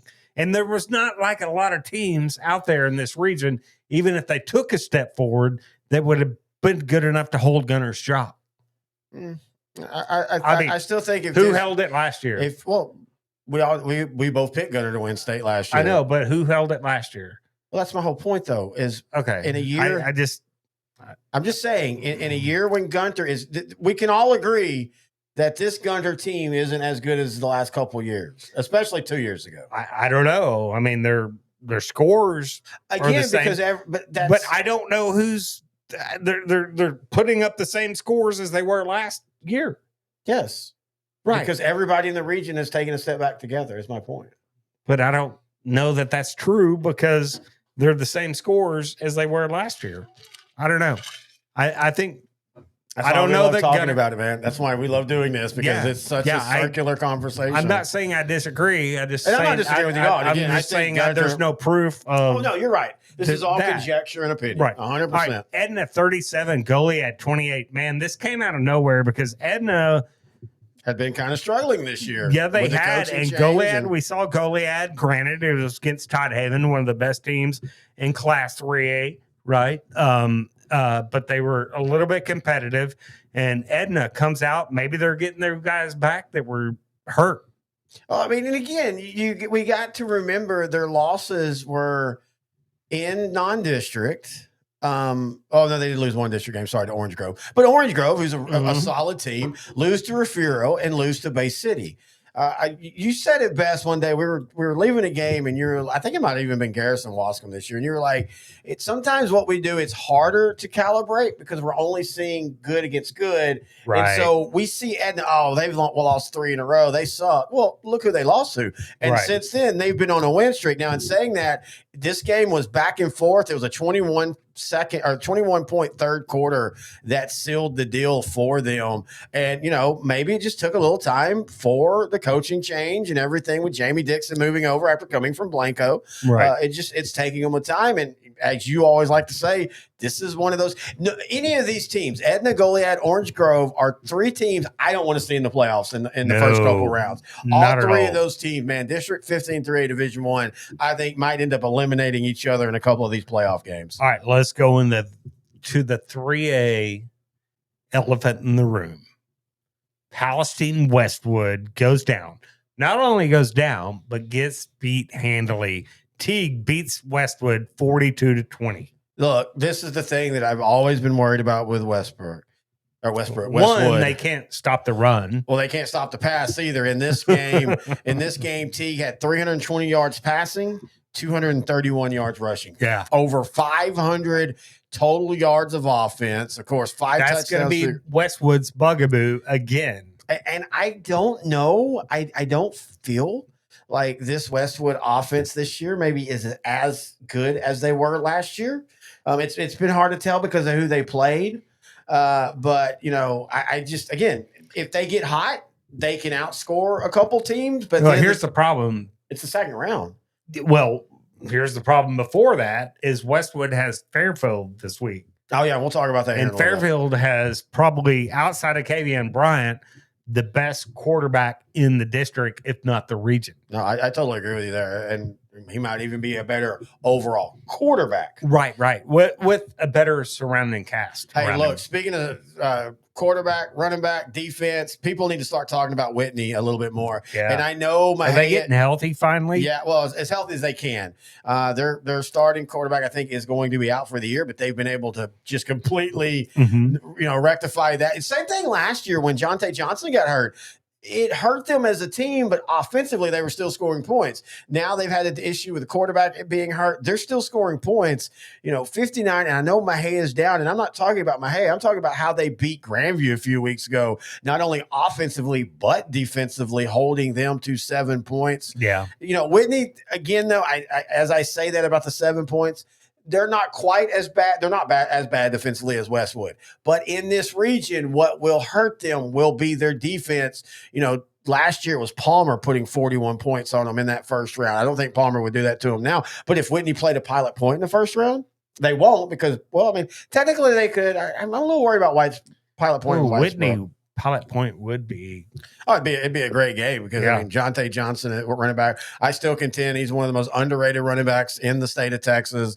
He's 5'6", so people immediately write him off. But you need to look at that build. He is a tree trunk guy. Yeah, he's a guy. No, he won't go D1, but he's a guy that'll go to Tarleton or go to East Texas A&M or West Texas A&M and tear it up, and he will destroy defenses. That's how exciting and good he is. All right, Winsboro, man, what a statement win over an upstart Mount Vernon as Winsboro wins 55-22. Yeah, maybe Winsboro's getting a little bit right with ball, right? We had Winsboro kind of highly rated in our rankings early on. Kind of, they dropped 2. One of them was to Commerce, but no, they only dropped 1. That's the only one. Oh, that was the only one. Yeah, okay, that's right. Now they got Malakoff in 2 weeks. Yeah, that or next week. Well, next week. Yeah, you know what I mean. I think maybe it's just time to realize that what Commerce did to them and to Malakoff and to everybody else outside of Edgewood is just because Commerce is that much better. Right. But that doesn't mean Winsboro cannot be a region threat. And I had a coach from around that area. We were just chatting about that. And he said, I never thought I would say this, but Commerce Winsboro region final just sounds so perfect. And it's like, that kind of does. I mean, that's a tough region. You still got Malakoff. Again, Malakoff is 5-3, but look at who they've lost to. Right. Look at how young they are. They're still there too. But yeah, man, 7-3 Division I's been a blast this year. All right, Atlanta 14, Tatum 7. Now Atlanta's 8-1. Hardin 38, Anahuac 0. We had talked a little bit about Anahuac and Hardin. This was the game that we saw on Thursday night. Pottsboro 35, Pilot Point 14. Go to you. Yeah, Pilot Point jumped out 14-7. You kind of thought, were they going to do what they did to Palmer? The problem is Pottsboro has as good of a quarterback, if not better, than Palmer's, and Palmer's is a great quarterback. I'm not knocking Cisneros. And they have 3 wide receivers that are as good as the Cisneros kid at wide receiver. Okay, so Pottsboro, I think, has 2 of the best wide receivers in all of Class 3A. Yes. Maybe 3 wide receivers. That wide receiver core that they have at Pottsboro, coupled with that quarterback, is darn good. The question was, coming into this game, is how good is that Pottsboro defense? Well, that Pottsboro defense allowed a couple, 2 touchdowns in the first quarter. After that, they shut Pilot Point down. Now, I will say this. I think where Pottsboro's defense struggles more is in the pass defense. Right. And we don't get a chance to see that against Pilot Point. And part of that's because everybody we just talked about on offense flips and plays defense. Right. And I think at times they're this is not a bad philosophy when you got these guys. At times they're like, okay, if you want to score, because we're just going to go right back down the field on you. Now, again, though, in saying that. But that didn't hold off late in the playoffs. Exactly. In the playoffs, you got to have better defensive performances because at some point, unless we're talking about teams that go 16-0 and score 70 every game. At some point, even state championship those guys will have a game, third round, where it's 20-mile-an-hour wind and it's 40 degrees, and you need your defense to make plays. That's the question we will have. Weather gets ugly in late November, early December. Oh, what the heck? That was weird. The notes went dead. All right. That is 3A review. Oh, man, I'm about to say, I'm about to flip over to 3A. All right. Well, hang on. I haven't paused it yet, dude. After the pee break, and then that wasn't a pee break. Yeah, it was. You can literally hear me on the show. It was a number 2 break. Wow. Sorry. Goddamn, you're recreating Dangerfield again. All right, here we go. We hadn't had CCs. CCs. That was the worst. I mean, no offense. I don't know what happened, but my gallbladder just said, no, sorry.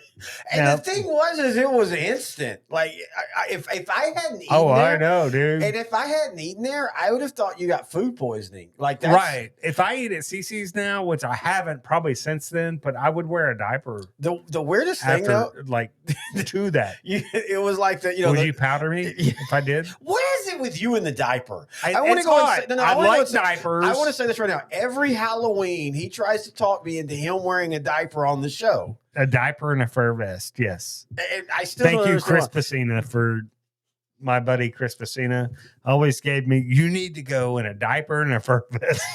I will say this, though. And I'm like, that's genius. And next year I'm going to on the show. The funniest thing about that trip was we didn't know where to eat. Mount Pleasant at that time, they had just generic places. And we're like, screw it, let's do CC's. And it was famous last words because we were going to Linden Kildare. So you all know the Dangerfield story. But right before we hit Dangerfield, I remember you saying, you know what, I got to admit, that CC's wasn't that bad. And then like 5 minutes later, you're like, I've got to pull over. And that poor little Exxon sitting there like an abused child. I still think just got a little bit more abused. I know it's not tied to it, but I still think it's funny for the next 3 or 4 years when I would travel back through there to go see my daughter, that bathroom, for whatever reason, was always closed. So in my mind, it was Grant dropped trowel on that place. Dropped trowel and some nuclear bombs. Anyway, let's go to Class 3A Week 10 preview. We've got a small slate to talk about, but I'm going to tell you what, man. This is one of the more impactful weeks of district. We've got some great rivalries. We've got everything that's really good pretty much is outside of maybe 2 or 3 games is east of I-35. Yes.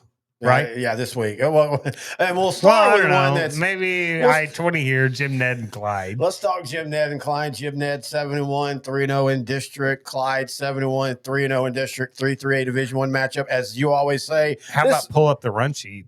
So my God, dude, can you not do anything? Gosh, you can't do anything right.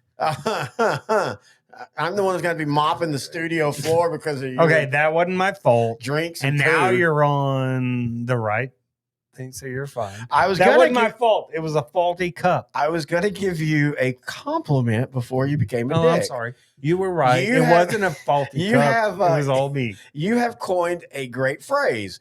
A game that looks great on paper. I used to always say this is a game that the newspaper people and people like us who don't understand what's about to happen. Well, they're so excited. This is a battle for whoever wins this wins district. Jim Ned is going to dominate. You gotta get your nickel for each paper.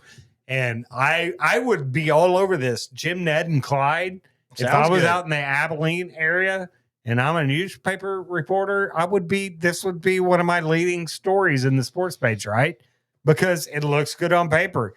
But let's remember, Jim Ned's quarterback Cash Gwynn, Breck Lawson at receiver, Aiden Ellis at running back.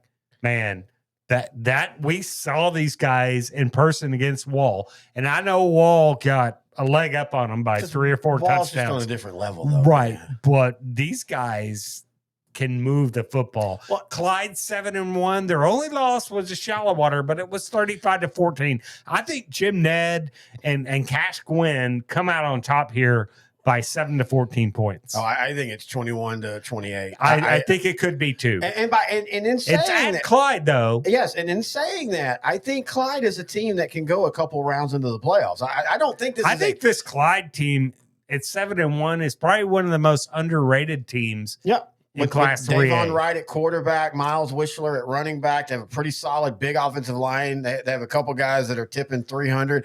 I just think Jim Ned's at a different level. I for some reason think Clyde can stay within 2 or 3 touchdowns. I would love to see that. I would not have a problem with that at all. I just don't see how it works. All right, Coach X, Jim Ned versus Clyde. This is what he has to say. I can't wait to see what he has to say. I'm hanging on every stupid word. Why doesn't Clyde consolidate with Cisco? And for that matter, let's throw Ranger in there. They could be the Ranger Clyde Cisco High School mascot, the posse. I mean, who doesn't like the togetherness of a posse, the tightness, the warmness, unless you get some really old, bitter lawmen forming one, then you might get a loose, cold posse. And those old women are usually beat down, so they have a dry personality, and nobody wants a dry, loose, cold posse. Damn it, Coach X. You remember the old joke about the guy in the Westerns, send the posse, and this little blonde lady comes out. He said, "No, I said the posse." Coach, and then he says, "What were we talking about again?" Oh yeah, give me Jim Ned. Speaking of, why is it posse more? That's a great high school mascot, the posse. Probably because what Coach X just pointed out. Yeah, probably. Damn it, Coach X. Sickos like you two could point out the. Hey, Hitchcock rolls out of a tough one against Columbus, and then have another tough one against Yoakum. Oh boy, playing these two back to back, right? It's got to be tough every year for them. You know, last year they beat Columbus on that thrilling 1-point overtime, and then dominated Yoakum in Yoakum 35. Not going to happen that way this year, I don't think. Well, no, because they lost to Columbus. Well, even though I think Yoakum is that good offensively, and their defense, Yoakum's defense, that Bulldog defense is very underrated. Look at what they've done. They've given up some points to big teams, right? The high scoring teams, and outside of that, only one. Well, two. Oh wait, I'm sorry. You're talking about Yoakum. Sorry, hang on. Let me flip over. I'm looking at Hitchcock. Let me flip over.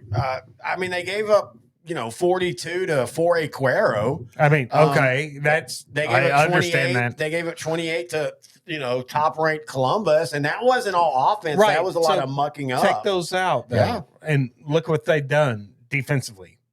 Yeah, 10, 20. They held Blanco to 21, and we are just talking about Blanco putting 35 up against Lexington. So this Yoakum defense or offense we talk about so much, but it's that Yoakum defense that might be the star of this. And let me tell you, Yoakum, there's a path for Yoakum to make it to Arlington. Oh, I agree. I have Yoakum winning this game.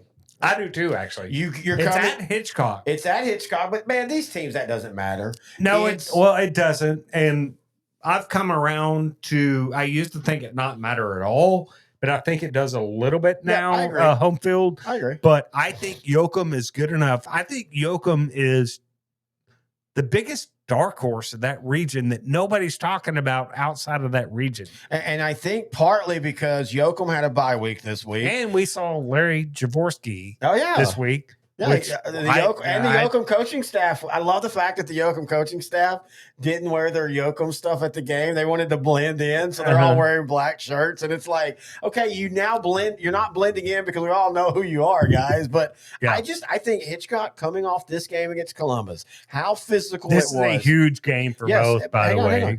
Them coming off this game against Columbus last week, Yoakum having a bye. And I've already talked with some Columbus people talking about how all the Columbus players in a win were just like the next day, they were in car crashes because of physicality. Well, when you lose that game, it's just as bad. I think Yoakum wins the game, and I even think they might win going away a little bit.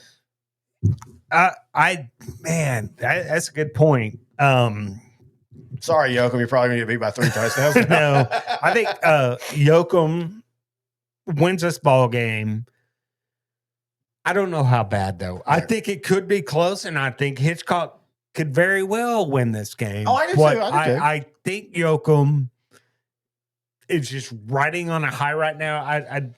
Outside of the Columbus loss and Cuero, they're just kind of just wiping the field with everybody. I like Yoakum in this, but I think it's more of a 7 to 14 point game. Right. That Hitchcock, remember that Hitchcock defense, as impressive as the Columbus defense was, let's not forget how good that Hitchcock defense is. Exactly. They fly the ball. I think Yoakum can manufacture enough offense to get on the edges, but Hitchcock's going to keep it close. But I like Yoakum in 7 to 14 points. All right, 8-3A Division I. We got a couple games we're going to talk about, so we'll talk about them right now. We're going to start off with Jefferson versus Liberty Ilo, the Bulldogs.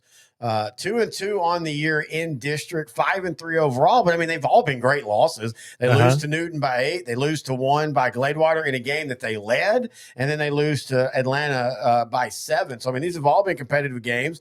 Liberty Ilo, we thought they were going to be better once they got into the 3As because they started the year playing only 4As, losing to Pittsburgh by 13, losing to Henderson, losing to Carthage.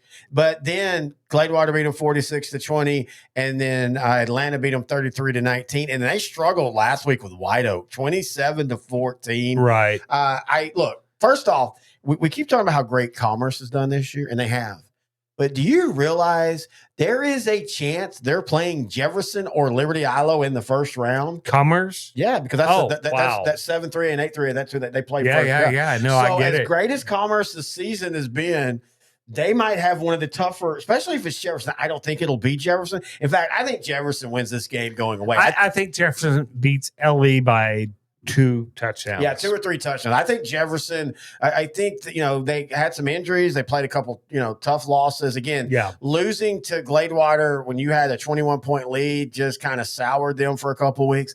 I think they're going to be fine. Let's see. Does Coach X have something on this one? No, he has something on the next one. The next one is staying in the same district, Gladewater versus Atlanta. Okay. So everybody keeps telling us that, hey, man, Atlanta's just not really that. They just don't really look that good when you watch them. And yet they just keep winning. At some point, you've got to acknowledge whether they look pretty or not, they are winning games, and they're winning games against good opponents. They held Hooks, a team that's scoring 50 and 60 points, to 15. They beat Mount Vernon 22-17. They beat Jefferson, as we talked about. They beat Liberty Ilo. But then last week, they struggled against the Tatum team that's good. Or okay, I wouldn't even say they're good. They're okay. What are your thoughts on Atlanta? Well, Atlanta, I think offensively is really pretty with Jaden Riley at running back, Braden Thompson, quarterback, the receiver, CJ Whaley, one of the best receivers out in that region, right? But I think defensively and physically overall, I don't think they have enough to overcome what the Gladewater Bears can throw at them.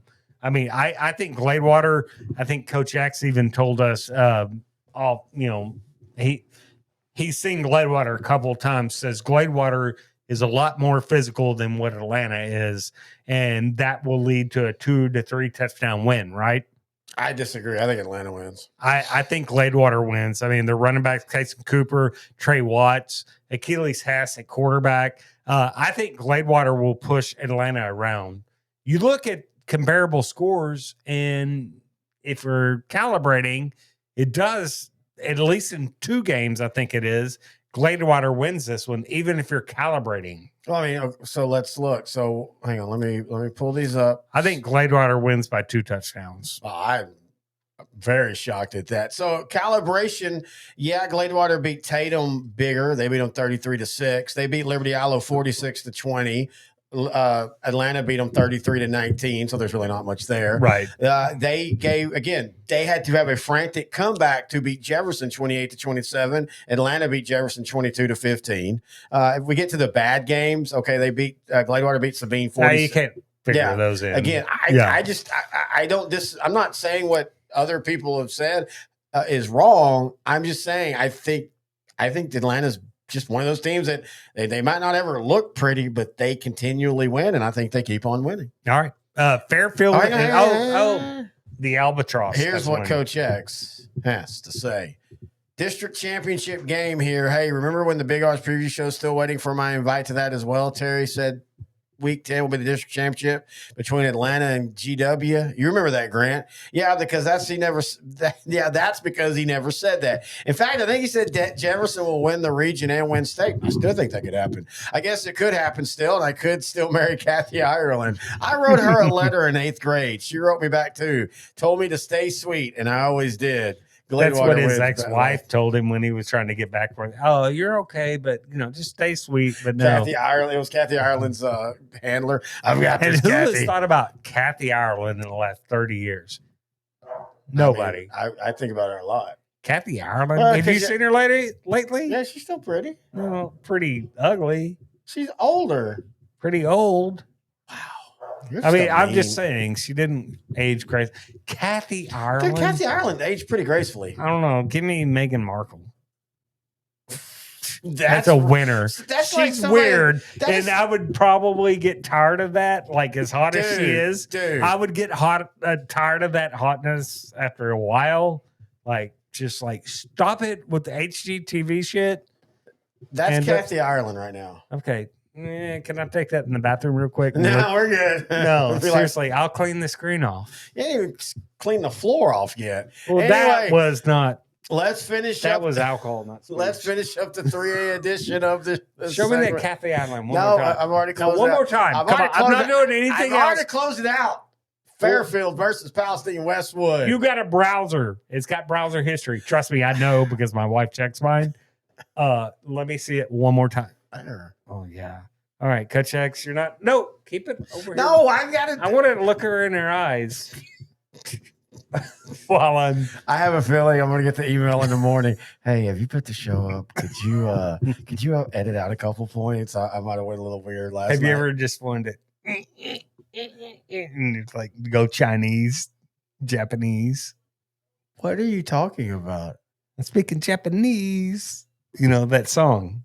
I think I'm turning Japanese. Yeah, because you're you know that song. God, let's go to football. We still got a whole 2A segment to do. Maybe the one show was a bad idea. I love me some 2A. All right, let's talk the last 3A game, Fairfield versus Palestine Westwood. This is a game we had talked about going to, but to be honest, after Westwood. This could be an ass kicking, dude. Yeah, I kind of think Fairfield I thought it was going to be ass kicking before this. Yeah, you did. You've been big, and rightfully so. Yeah, and Palestine Westwood cannot stop the run, right? And now they couldn't stop the pass against Tig. No, they're not, and they're facing the best quarterback in the district overall in Cole Collins for Fairfield. He's a real deal. Then they got Finn Smith, Kavion Hicks, both at receiver. I just think, look, Caden Bryant,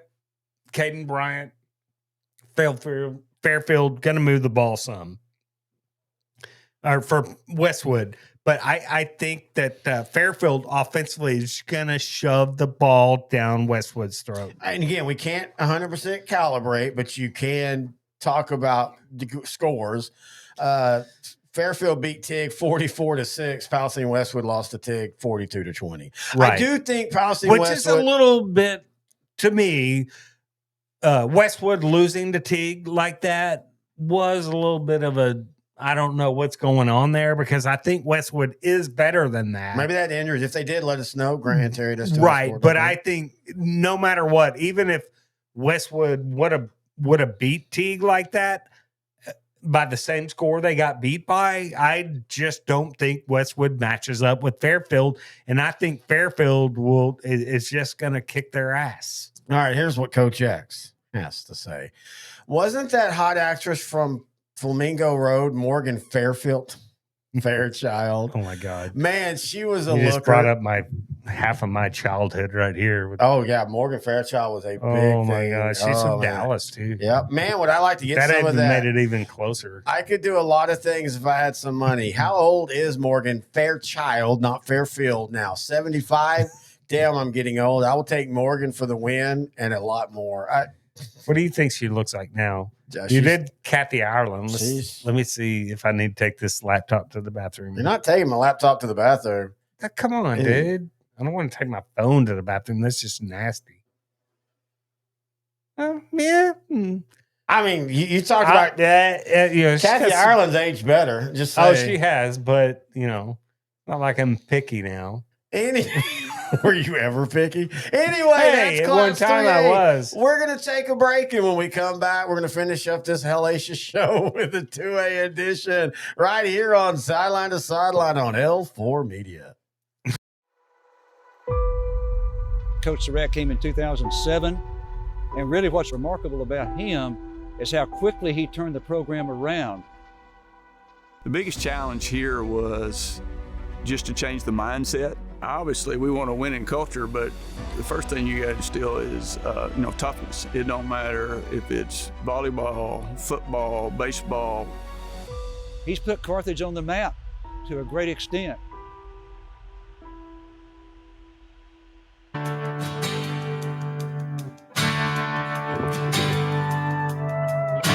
All right, Terry Bennett, Grant Goodwin here. Sideline to Sideline, 4A and 3A are in the books. Now let's finish up with a little bit of 2A football.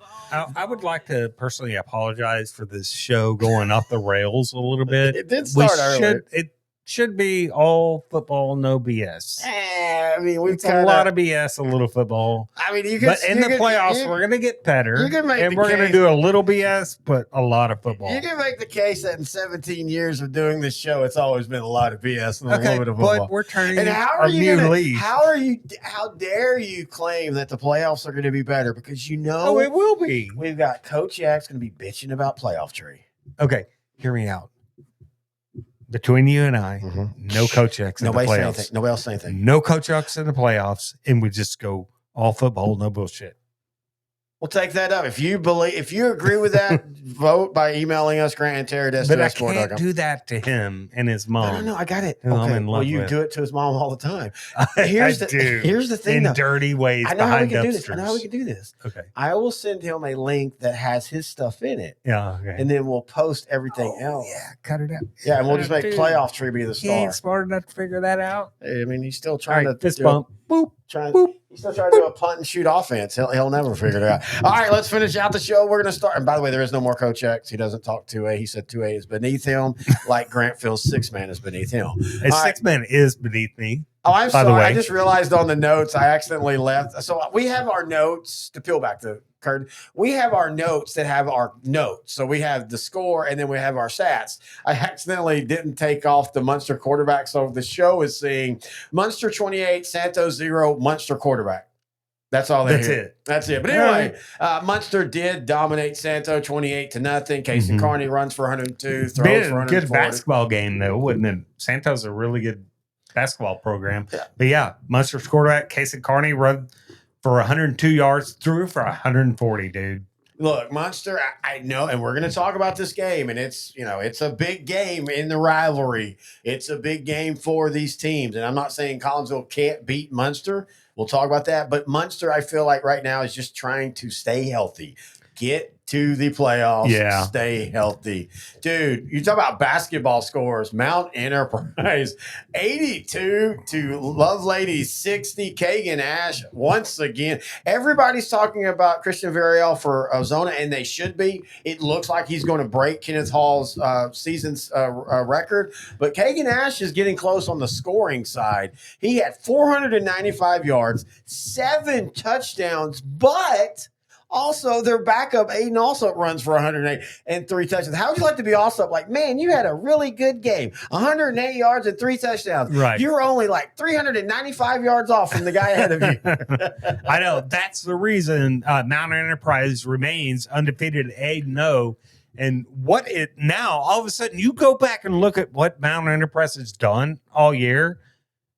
Wouldn't you say they might be one of the prohibitive favorites to make it to the state finals? I'm worried about the defense. That's the thing. Well, yeah. I mean, they've given up 57, But 50, when Kagan, look, if you got a throwing offense, things are off every once in a while. That's a really good point. But if you can run the football like that every time, and look, there are going to be some cold December, late November you want to tackle Kagan playoff Ash in a cold games. December game? Yeah, that might work in their favor, right? But Mount Enterprise might be one of those teams that you're not looking at statewide, maybe I mean, they are in that ranked, region. They are ranked 5th, so I think people Oh are looking at them. yeah. But I mean, yeah, I think they could make it to Arlington and would be a tough out with that running game. All right, Post with a huge win after they had a couple tough losses as they beat New Home 28-27. New Home came into the game as the 8th ranked team in the state.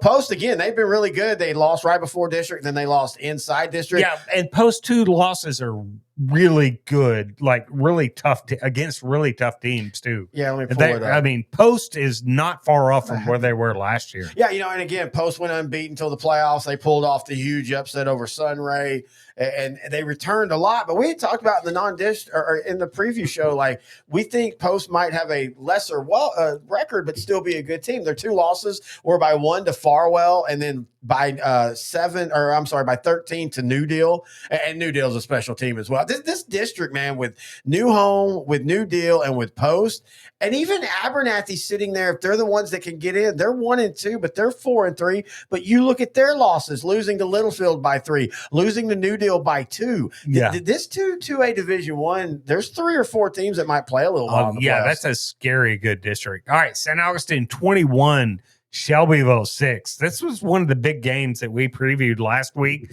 This St. Augustine defense, though, was in Shelbyville's backfield all night. They came up with 4 sacks on the night. Look, man, I had Shelbyville advancing in the region. I can contend when you look at their losses. Nobody's played a tougher schedule than Shelbyville, and they right? have been competitive in every one of their losses outside of Troop to begin the year. Lose by 2 to Wascom, lose 62-57 to Mount Enterprise, lose 35-33 to Garrison, lose 21-6 to St. Augustine. Now, you talked about Gilmer and nobody wants to play Gilmer. No, I didn't say that. No, in the playoffs. I didn't say that. Well, you did in the 4A show. And I'm not saying you're wrong. I'm saying somebody said that on Smokey, not me. And my point is I believe that was Shelbyville because they have been competitive in every one of these games, especially in district. If they can just find a way into the playoffs, they're a scary team. I just don't know if they're going to be able to get in the playoffs. Now, I don't think they'll make it. Well, they will because they have as long as they beat Hemphill, they'll make the playoffs. Oh, okay. Well, I'm sorry, I didn't realize that. Yeah, they'll beat Hemphill because they beat Timpson. Yeah, they beat Timpson. So Hemphill, not to be mistaken for Hempstead. Yes. We were talking about that on the way through the Hempstead. other day, coming back from Columbus. We were pulling through Hempstead, and you said, I thought Hempstead was a lot further east. I said, I think you're thinking of Hemphill. You're right, 100%. I always felt that Hempstead's further east. But now, in saying that, Shelbyville or Timpson is going to miss the playoffs. We talked about how close Shelbyville's losses were. Timpson on the year in district by 3 to Shelbyville, by 6 to Joaquin. Now, for Timpson, they have Garrison and St. Augustine. So I guess Timpson, they won't win either of those two. I wouldn't think. But they're going to be close. It's not like they're going to get their doors blown off. No, but I wouldn't. In fact, if I were a betting man, I wouldn't think they'd win those. Tonight, for this week, Dave Campbell has Garrison as a 1-point favorite. So I guess Shelbyville, they need Timpson to also lose at least one of those. Yeah. But if it comes down to a tiebreaker between Shelbyville and Timpson, God, what Shelbyville a great district this is. It really is. Again, one of those teams, a good team that in a lot of other regions could make 3 or 4 rounds deep, will not be going to the playoffs. Yeah. Speaking of another tough district, Bremont outlast Chilton 44-22. 48-22. I'm sorry, 48-22. Once again, he's not getting all the pretty stats that other guys are, but pound for pound, talent for talent, I think I'm taking Tank Scott, and I'm going to win a lot of games. Another efficient 164 yards and 2 touchdowns. Bremont just keeps on rolling. Yeah. Then here's some quick hitters real quick. Refugio 60, Freer 10. Freer came in with a pretty record. Refugio just does what Refugio does. Collinsville 6'3", Era 20. Era came in with a decent record, right? And Collinsville just leaves no questions. Here was one of the big games we previewed, Frankston and Carlisle, right? We had this one as one of our premier games. We knew Frankston would win this ball game. The question was by how much. It was Frankston beating Carlisle 45-14. Yeah, very impressed. We've talked about it. I think Frankston and Axtell and Hamilton are the 3 of the top teams in. Yeah, we've been over. We haven't talked a lot about Hamilton. No, because again, it's who they play. Yeah. But Frankston, we talked a lot about Axtell a little bit. We'll have them on our preview in the next segment. But Frankston right now is kind of seeming like the class of those three. I think so. Again, last year they lose to Hamilton 27-14. And Hamilton's issue is when they've played two better teams in Crawford and San Saba, they lost two competitive games. They lose by 2 and they lose by 3, but they did lose. And again, this district, Coleman is really, really down this year. De Leon, yes, I know they can be there, but I saw look, I understand Munster's on a completely different level, but I saw some of that, man, and Munster just dominated them. Yeah. To me, and De Leon can still, though, be a team that can be a tough out in the playoffs. I think last year it was Mildred that outlasted them. But at the end of the day, for me, I think it's Frankston. I think it's Frankston than everybody else right now, to be honest with you. I kind of do, too. All right, let's flip it over and let's do the Week 10 matchups. We ought to be able to go to Frankston and eat for free anywhere, right? As much as we talk about Frankston. I agree with you. Speaking of Frankston, I would still pay. Oh, yeah, we would. But if you're inviting us and you have catfish or steak, then hit us up. Okay, I forgot. Grant and Terry at s2ssport.com. Is that right? Yes. Wait, what happened here? What are you doing? That's from like 4 weeks ago. Hang on, we got to do a little thing. I pulled up the wrong 2A thing. I paused it. All right, we got it straight now. We got the right notes up for y'all. We got the right notes for us. Let's start with another one. I feel like this district's just been big game after big game. Collinsville versus Munster, 8-2A Division I Huge matchup. game right here, right? Huge game because I thought Lindsay could be it. And by the way, man, it sucks. It sounds like Lindsay's just absolutely beat up offensively. Yeah. I hope they're able to figure that out and make a run. But the way Collinsville has gotten better and better and better, I think this is one of the teams that can give Munster a hard time. They know each other well. They're rivals, all that fun stuff. And this is in Munster, right? Yep. Now, that being said, Collinsville's got their quarterback, Paxton Davidson, a dual threat quarterback that's probably among the best in that district, right?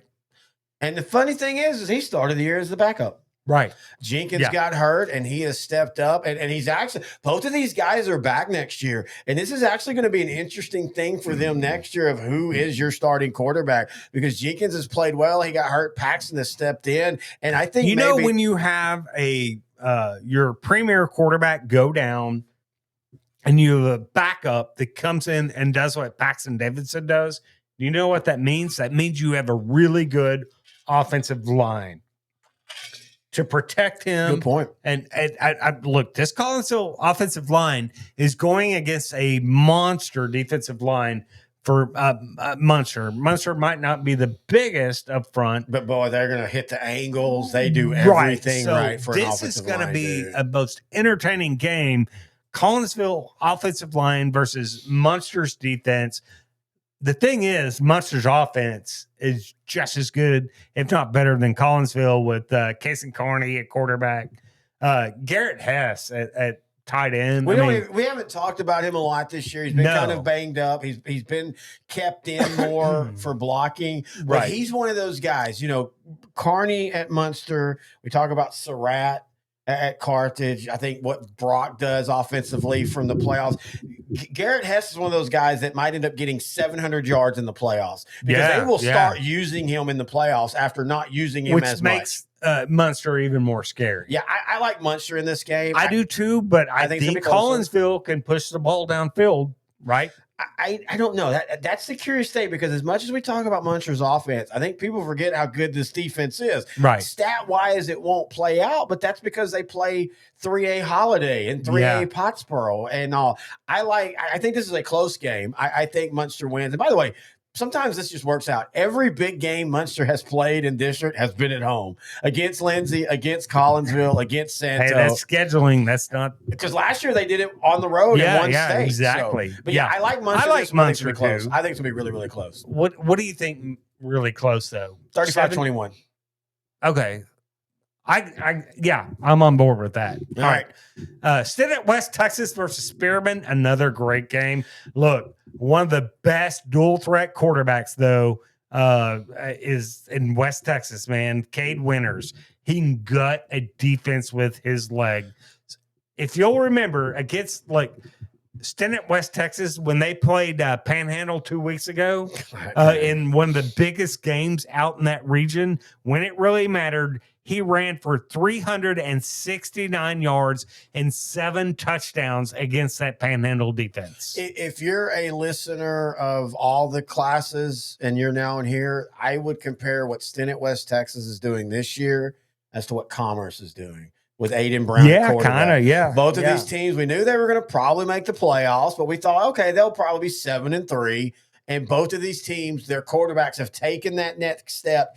And for both of these teams, he's pulled other players along with him. Yeah. Look, West Texas, man, I mean, they're one of the coolest stadiums, too. I like it because it's talked the about little. it before. Yeah, it's kind of like Eastland, where the end zone's pretty close to the highway there.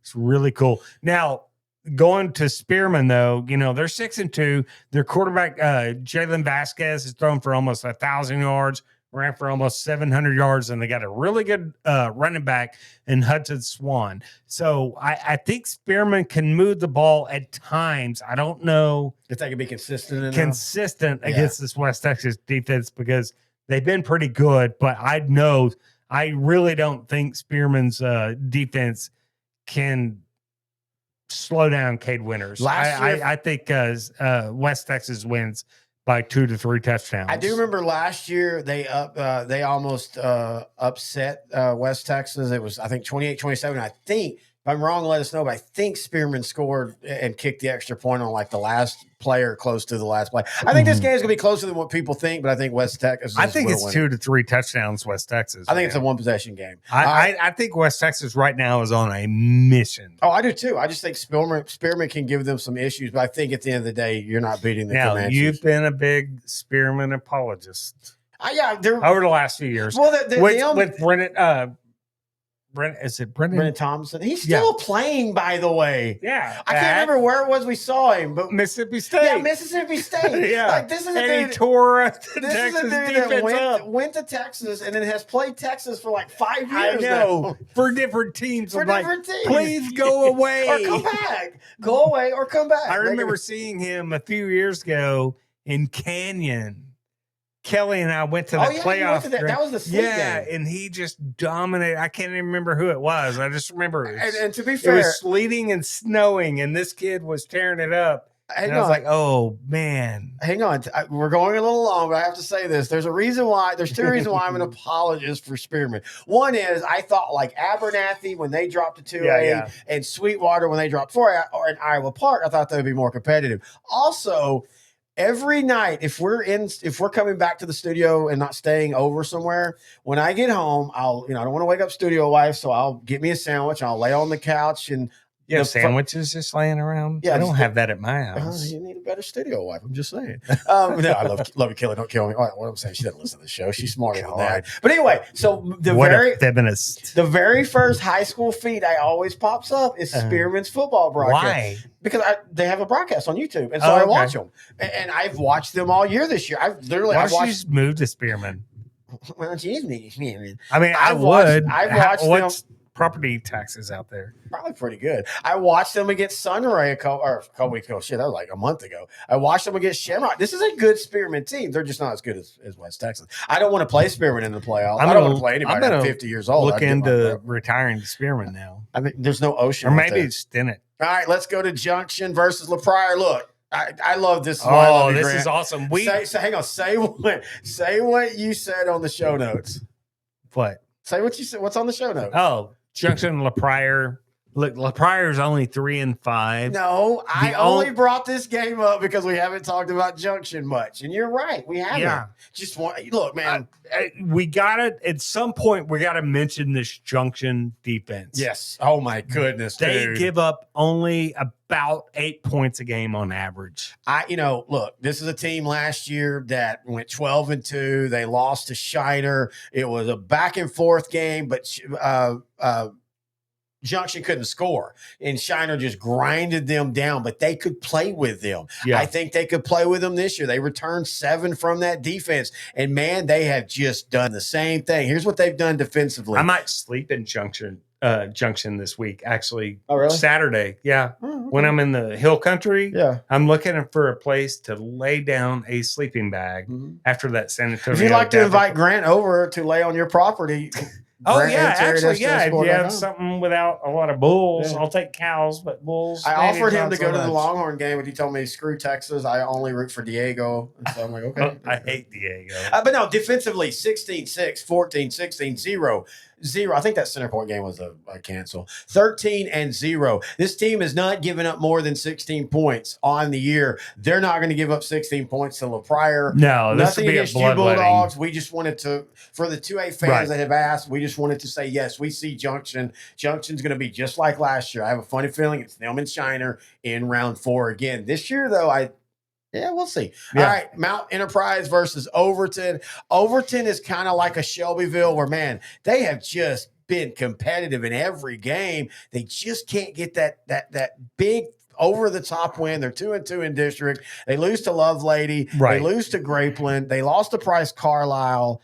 They beat. They're not as dynamic. Yeah, they feel like they dropped a little bit last year. They returned a lot of that. We thought we were going to see the same Mustang offense, but we've seen a good offense from Overton, but not one that's dynamic. And if there's right? been injuries, let us know. Of course, But they are. do you think the Overton defense is going to be able to stop Kaganash? No, but I don't know if Mount Enterprise can stop Overton. I know, but this is like this is the kind of game that Mount Enterprise wins every other week. And I think they will win. I think they win it again like this. But I think it'll be a 55-48 type of game. Yeah. Oh, yeah. I think Overton's going to put up points, but I just don't think they're going to be able to stop. When you give up a lot of yards to the running game like that, and it's just like slow death, it's just hard to win a ball game. Oh, and it can grind you down as a coach, a player, or a fan more than if you go and score in 2 plays, that's awesome. We get the ball back. But if it takes you 10 plays and then you give us the ball back, you didn't have that pressure of, well, crap, if we go 3 and out, they're going to do it again. Whoa. We got him in 3rd and 6. And then he gets 12. And then we get him to 4th and 4. And then he gets 12. Now, there's just no way to just not want to